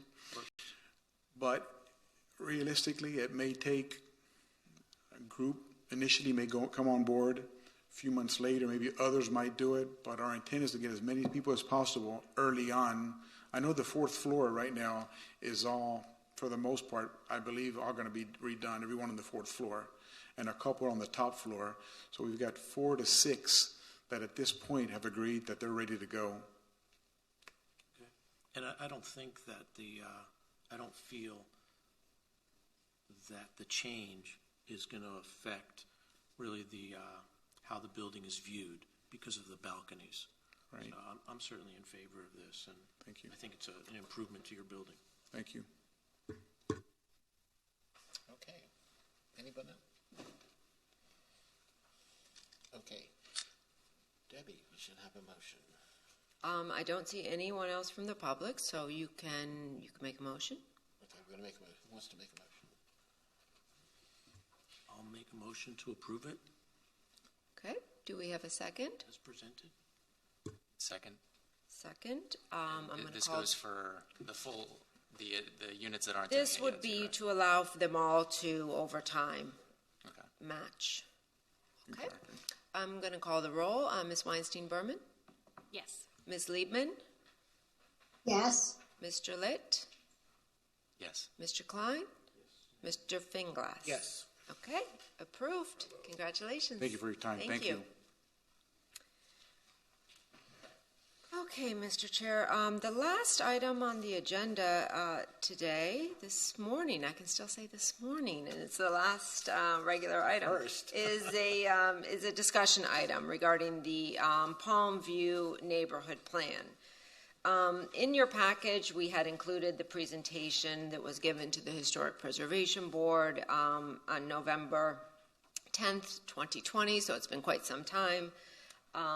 I know I've had several meetings with Daniel Seraldo representing MDPL and the Palm View Neighborhood Association over the past several months, as requested by the Land Use Committee, to try and come up with some additional, ideas for possible discussion.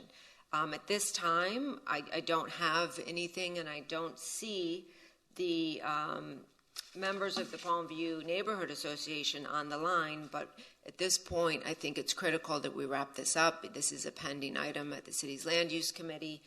The Planning Board did review and discuss the study as well. They have issued a recommendation to the Land Use Committee, and we would like to bring this back at their next available agenda.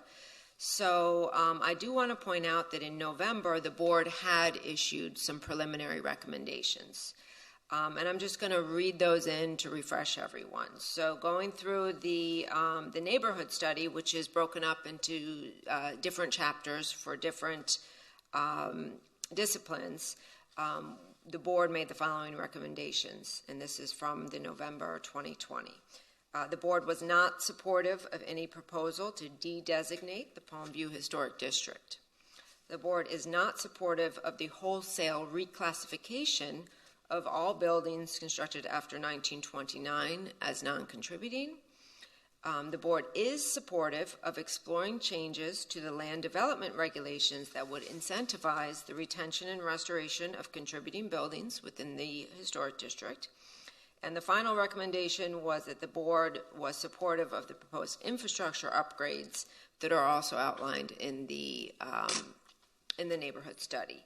At that time, these were relatively general recommendations, and the board did request that staff bring this back, so the board would have some additional time to make any more specific recommendations. You're not required to, but this would be really the last opportunity before the Land Use Committee hears it again if you have any additional recommendations to add.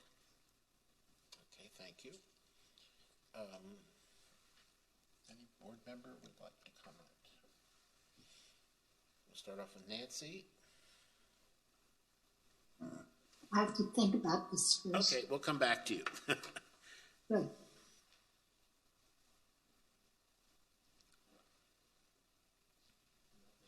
I have a couple of thoughts if we could just start volleying.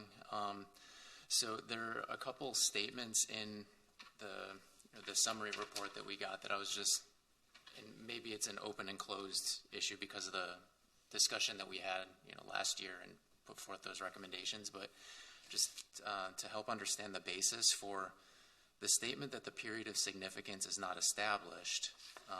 I'm looking at the page at Summary of Findings, Historic Preservation.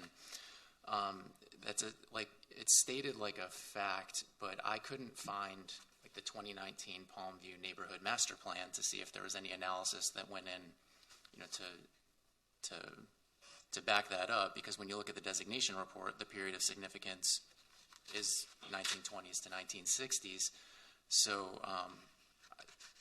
I wasn't sure about where that came from or where the statement that says the Carl Fisher era of design and construction is the most significant, if that's something that's different than what's in the designation report.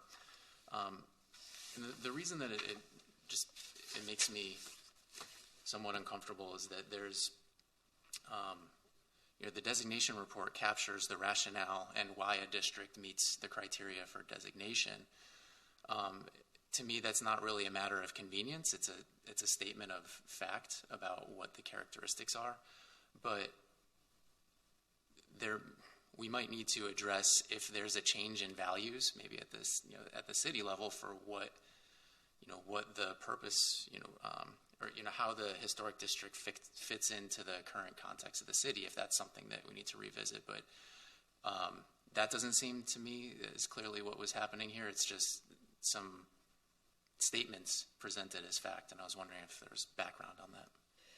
Yeah, so this report was prepared by an outside consultant that the city hired. This was an independent examination of the neighborhood, and I mean, I think you posed very good questions. You are correct that the designation report doesn't have a specific period of significance, but local historic designations, that's not a requirement. So it does range in terms of the contributing buildings from the 1920s all the way through to the the early 1960s. So the idea to kind of roll that back and modify the designation, the original designation, to limit the period of significance was the professional opinion of the consultant. I was not able to find a strong rationale for that decision. The consultant, unfortunately, she was with us for the November presentation, but she's no longer here. To your point, I was not able to determine a strong rationale for that recommendation myself. Thanks, that's helpful. Yeah, and this might be covered in our previous feedback or recommendations, whatever we call those. But if the city sees value, in this historic district's continued existence for the entire period of, if it's not a period of significance, but the period covered in the report, then that's just further, further rationale for the ongoing conversation that we've been having about incentives in city infrastructure to protect these homes, so that there isn't so much of that tension between homeowners understanding the contribution of their home to the district and to the city, and what they perceive as the constraints or limitations on them. And I mean, what I would point out is that this board has the authority over classifications. So there is nothing that would currently prohibit a property owner from submitting an application to this board if they believe their property is incorrectly classified. They could currently come before this board.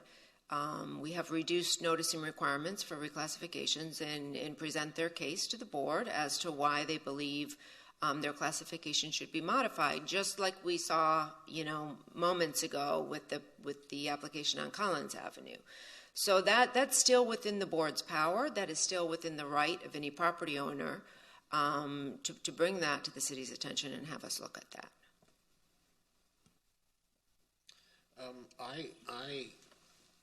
I don't know.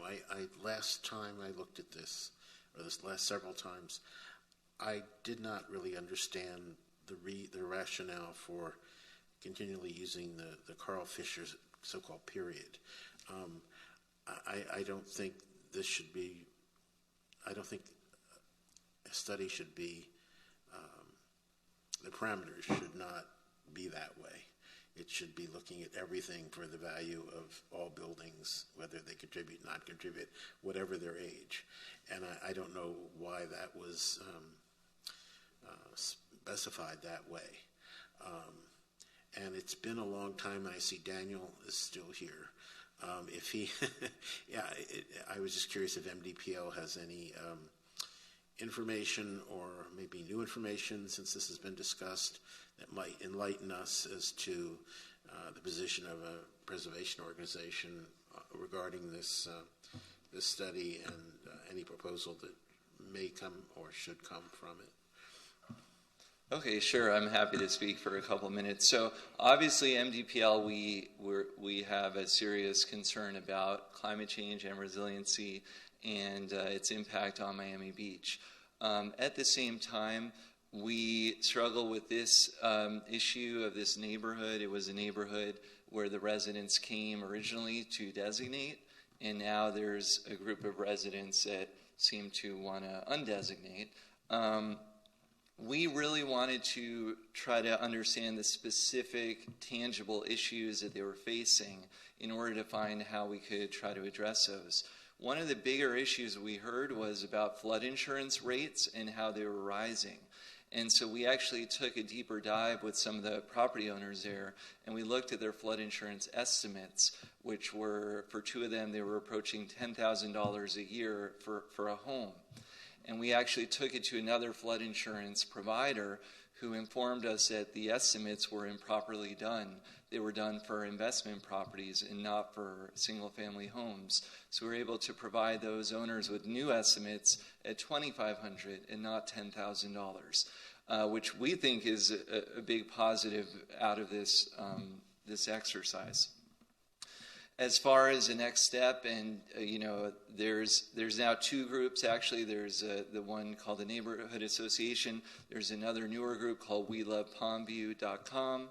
And so, there are people pro and against, and that's part of Miami Beach, and we have a very active community.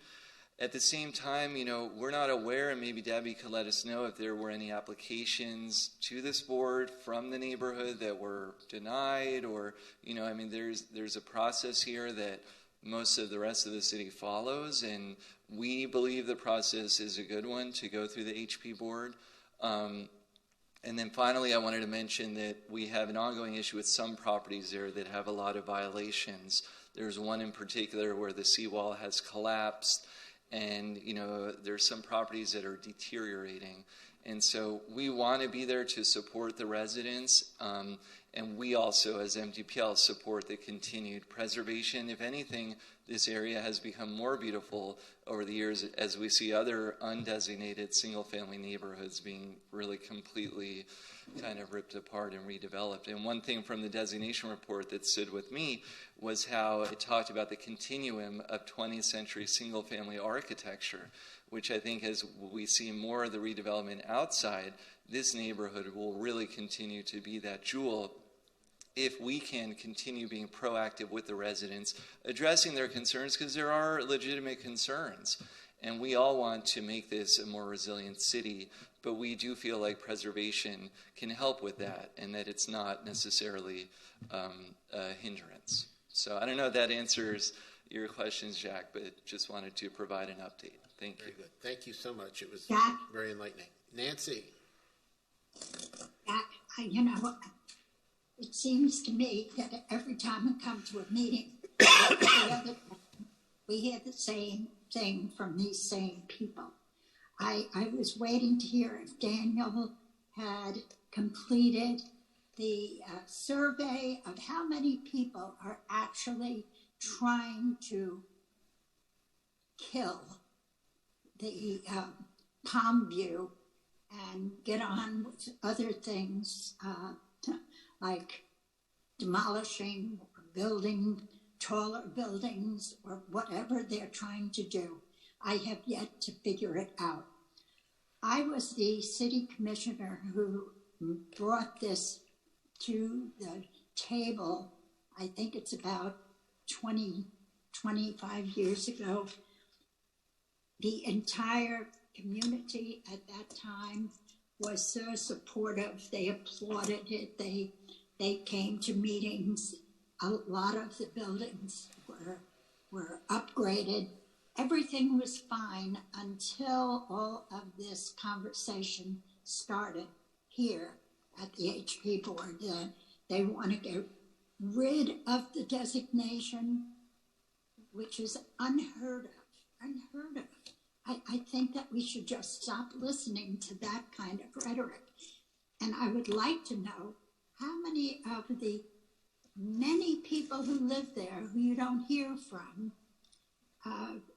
if they want to see their beautiful historic district destroyed because several people there have created this fight. And I am personally tired of listening to it. I don't think that this board should be encumbered every time they get a whim that they want to make a change and get rid of the designation. Whatever they want, I'd like to know if they are the majority of people or they're just a few complainers who are dissatisfied with living there and would love to demolish their building and create some high-rise that has no rhyme or reason. this is one of the finest little enclaves that I can remember from that far back. So that is my feeling about it. I don't know how long the rest of you want to continue listening to these people.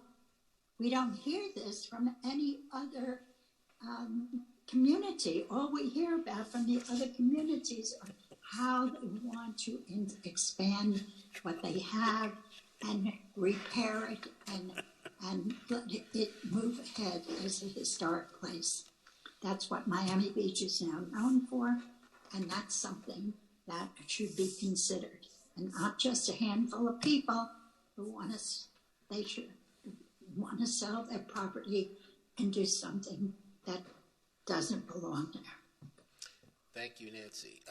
That brings up a question I was going to ask Debbie before she brought it up. This has come up so many times. What is the? This will be the conclusion of this discussion item. Okay. At the Historic Preservation Board, the Land Use Committee will be considering it and discussing it at that level. I think we should make a motion, if you would like, to what's the word? Not re-support. I can't. To affirm your previous recommendations. To affirm the previous recommendations we made regarding the subject, so it ends our participation. Jack, can you review what the previous discussions came to? I don't know where the line stopped with. I'm sorry, you're breaking up a little bit. Can you say it again, please? Can you hear me now? Yes. Yes. Okay. I would just like to know what the conclusions of the previous discussions were. Sure, I can. I'll read those in. Right. Yeah, just so I get a clue. The previous recommendations of this board were to not support any proposal to de-designate the Palmview Historic District, to not support the wholesale reclassification of buildings constructed after 1929 to non-contributing. The board is supportive of exploring changes to the land development regulations that would incentivize the retention and restoration of contributing buildings within the Palmview Historic District. And the final recommendation was that the board is supportive of the proposed infrastructure upgrades that are outlined in the Palmview Neighborhood Plan. So those 4 recommendations were previously stated by the board. And the motion, was there a motion made to affirm? I'm not sure. The discussion is to reaffirm those 4 recommendations and transmit that to the Land Use Committee. Has that happened? Or is that where it was stuck? It's been pending in land use for quite some time, and I think that is because the Palmview Neighborhood Association had been reaching out to planning, who had been facilitating some further discussion between Palmview and the Miami Design Preservation League. And that is going back to the Land Use Committee, and I believe that they are, going to take a look to see if the committee is going to make any recommendations to the full commission as to any of the action items in the neighborhood study document. Has anything come back from the planning? The planning board did review the study and did make a series of recommendations. Unfortunately, I don't have the planning board's recommendations. From my recollection, they weren't too far apart from what this board had recommended. But I don't have specifically what the planning board's recommendation was. That is also being transmitted to the Land Use Committee. Okay. Okay, Nancy? So do we need to make a motion on this or just? It's up to you. At this point, you don't have to. This is a discussion item, but you're more than welcome to make a recommendation to reaffirm your previous recommendations or add in any new recommendations. I think to close the book on this, it'd be nice to have a final motion? You can make a motion, and your motion can include that the item will be concluded. I think we should.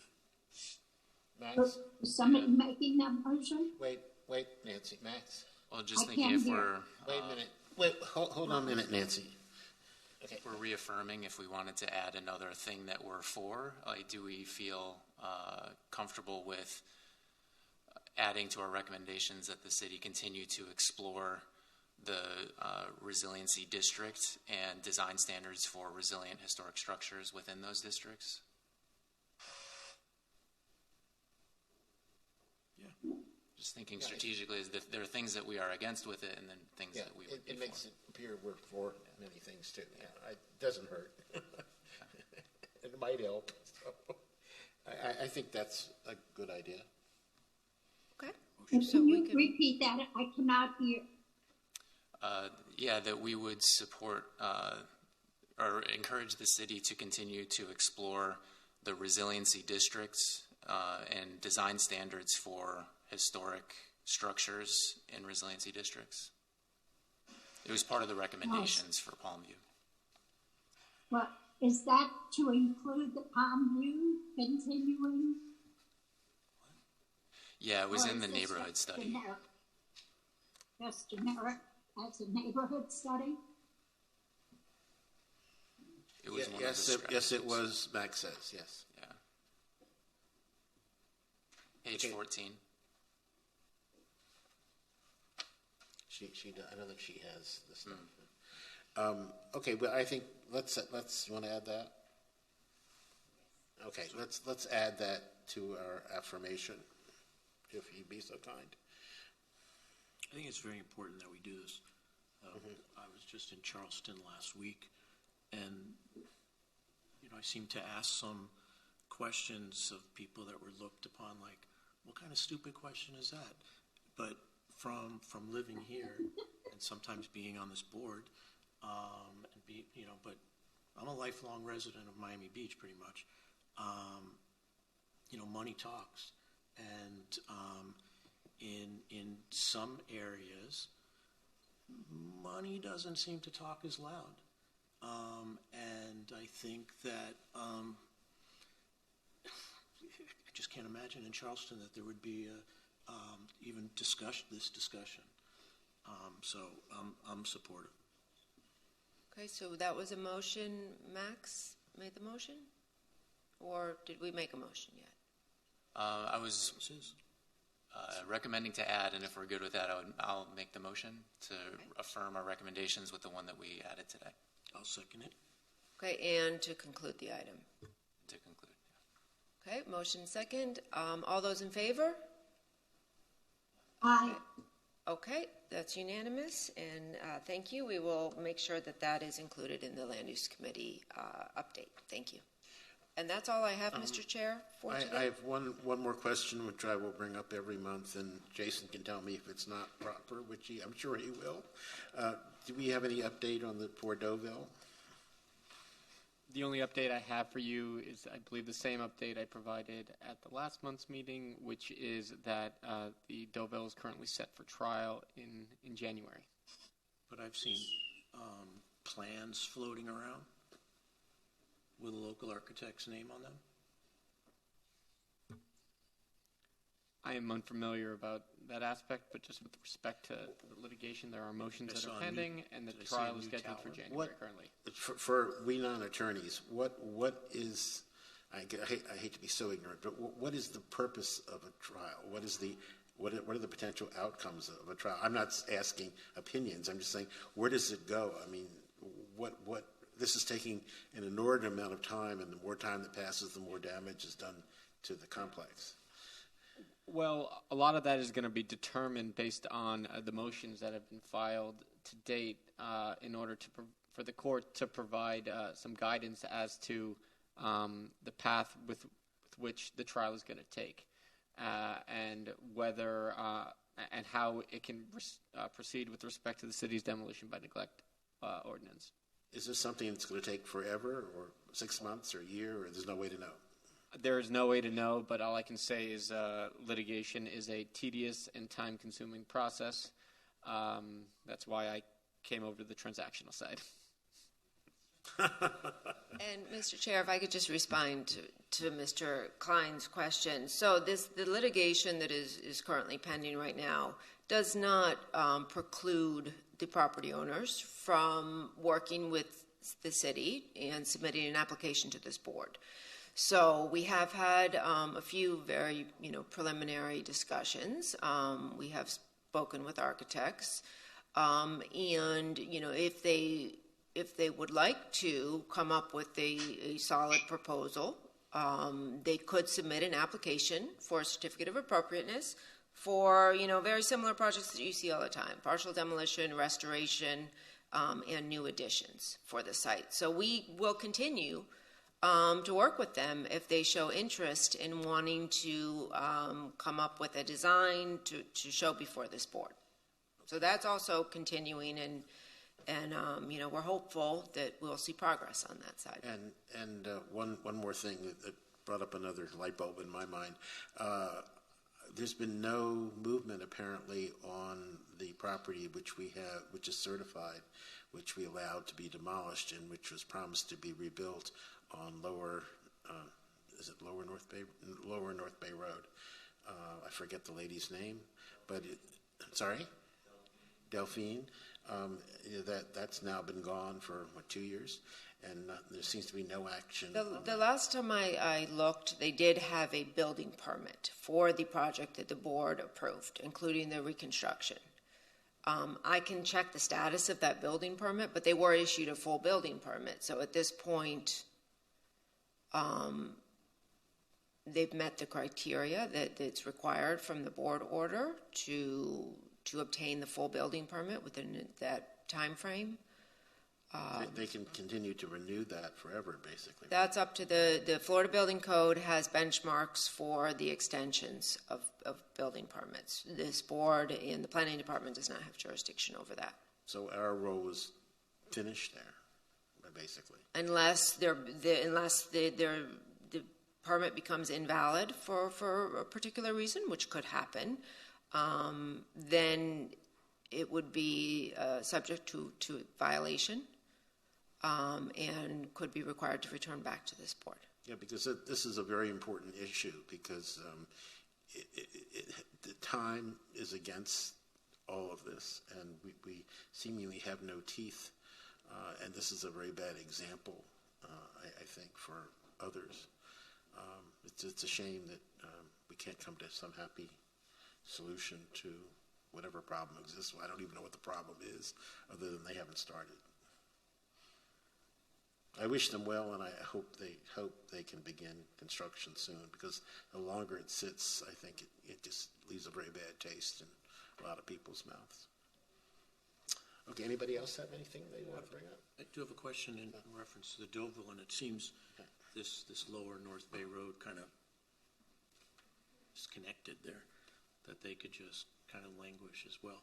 But and I wish I knew where I saw this rendering and plan. I don't know. I know it where wasn't you any saw it. secret spot I can. I know where you. I think I know where you Okay. saw it, because I was sent the same drawing. I don't know if I'm speaking out of turn. I guess I could get in trouble, but I know I saw this. It was sent to me in an email, and I forget who sent it to me. It was a drawing of the Deauville property with a tower designed by, I guess I shouldn't say, that I think was older as opposed to newer, and it was sent as I don't know why it was sent to me, but it was. But I don't remember who sent it, but it was a big white tower on top of the convention center, or in placement of the convention center. And that disturbed me, because I didn't know what that had to do with the current status.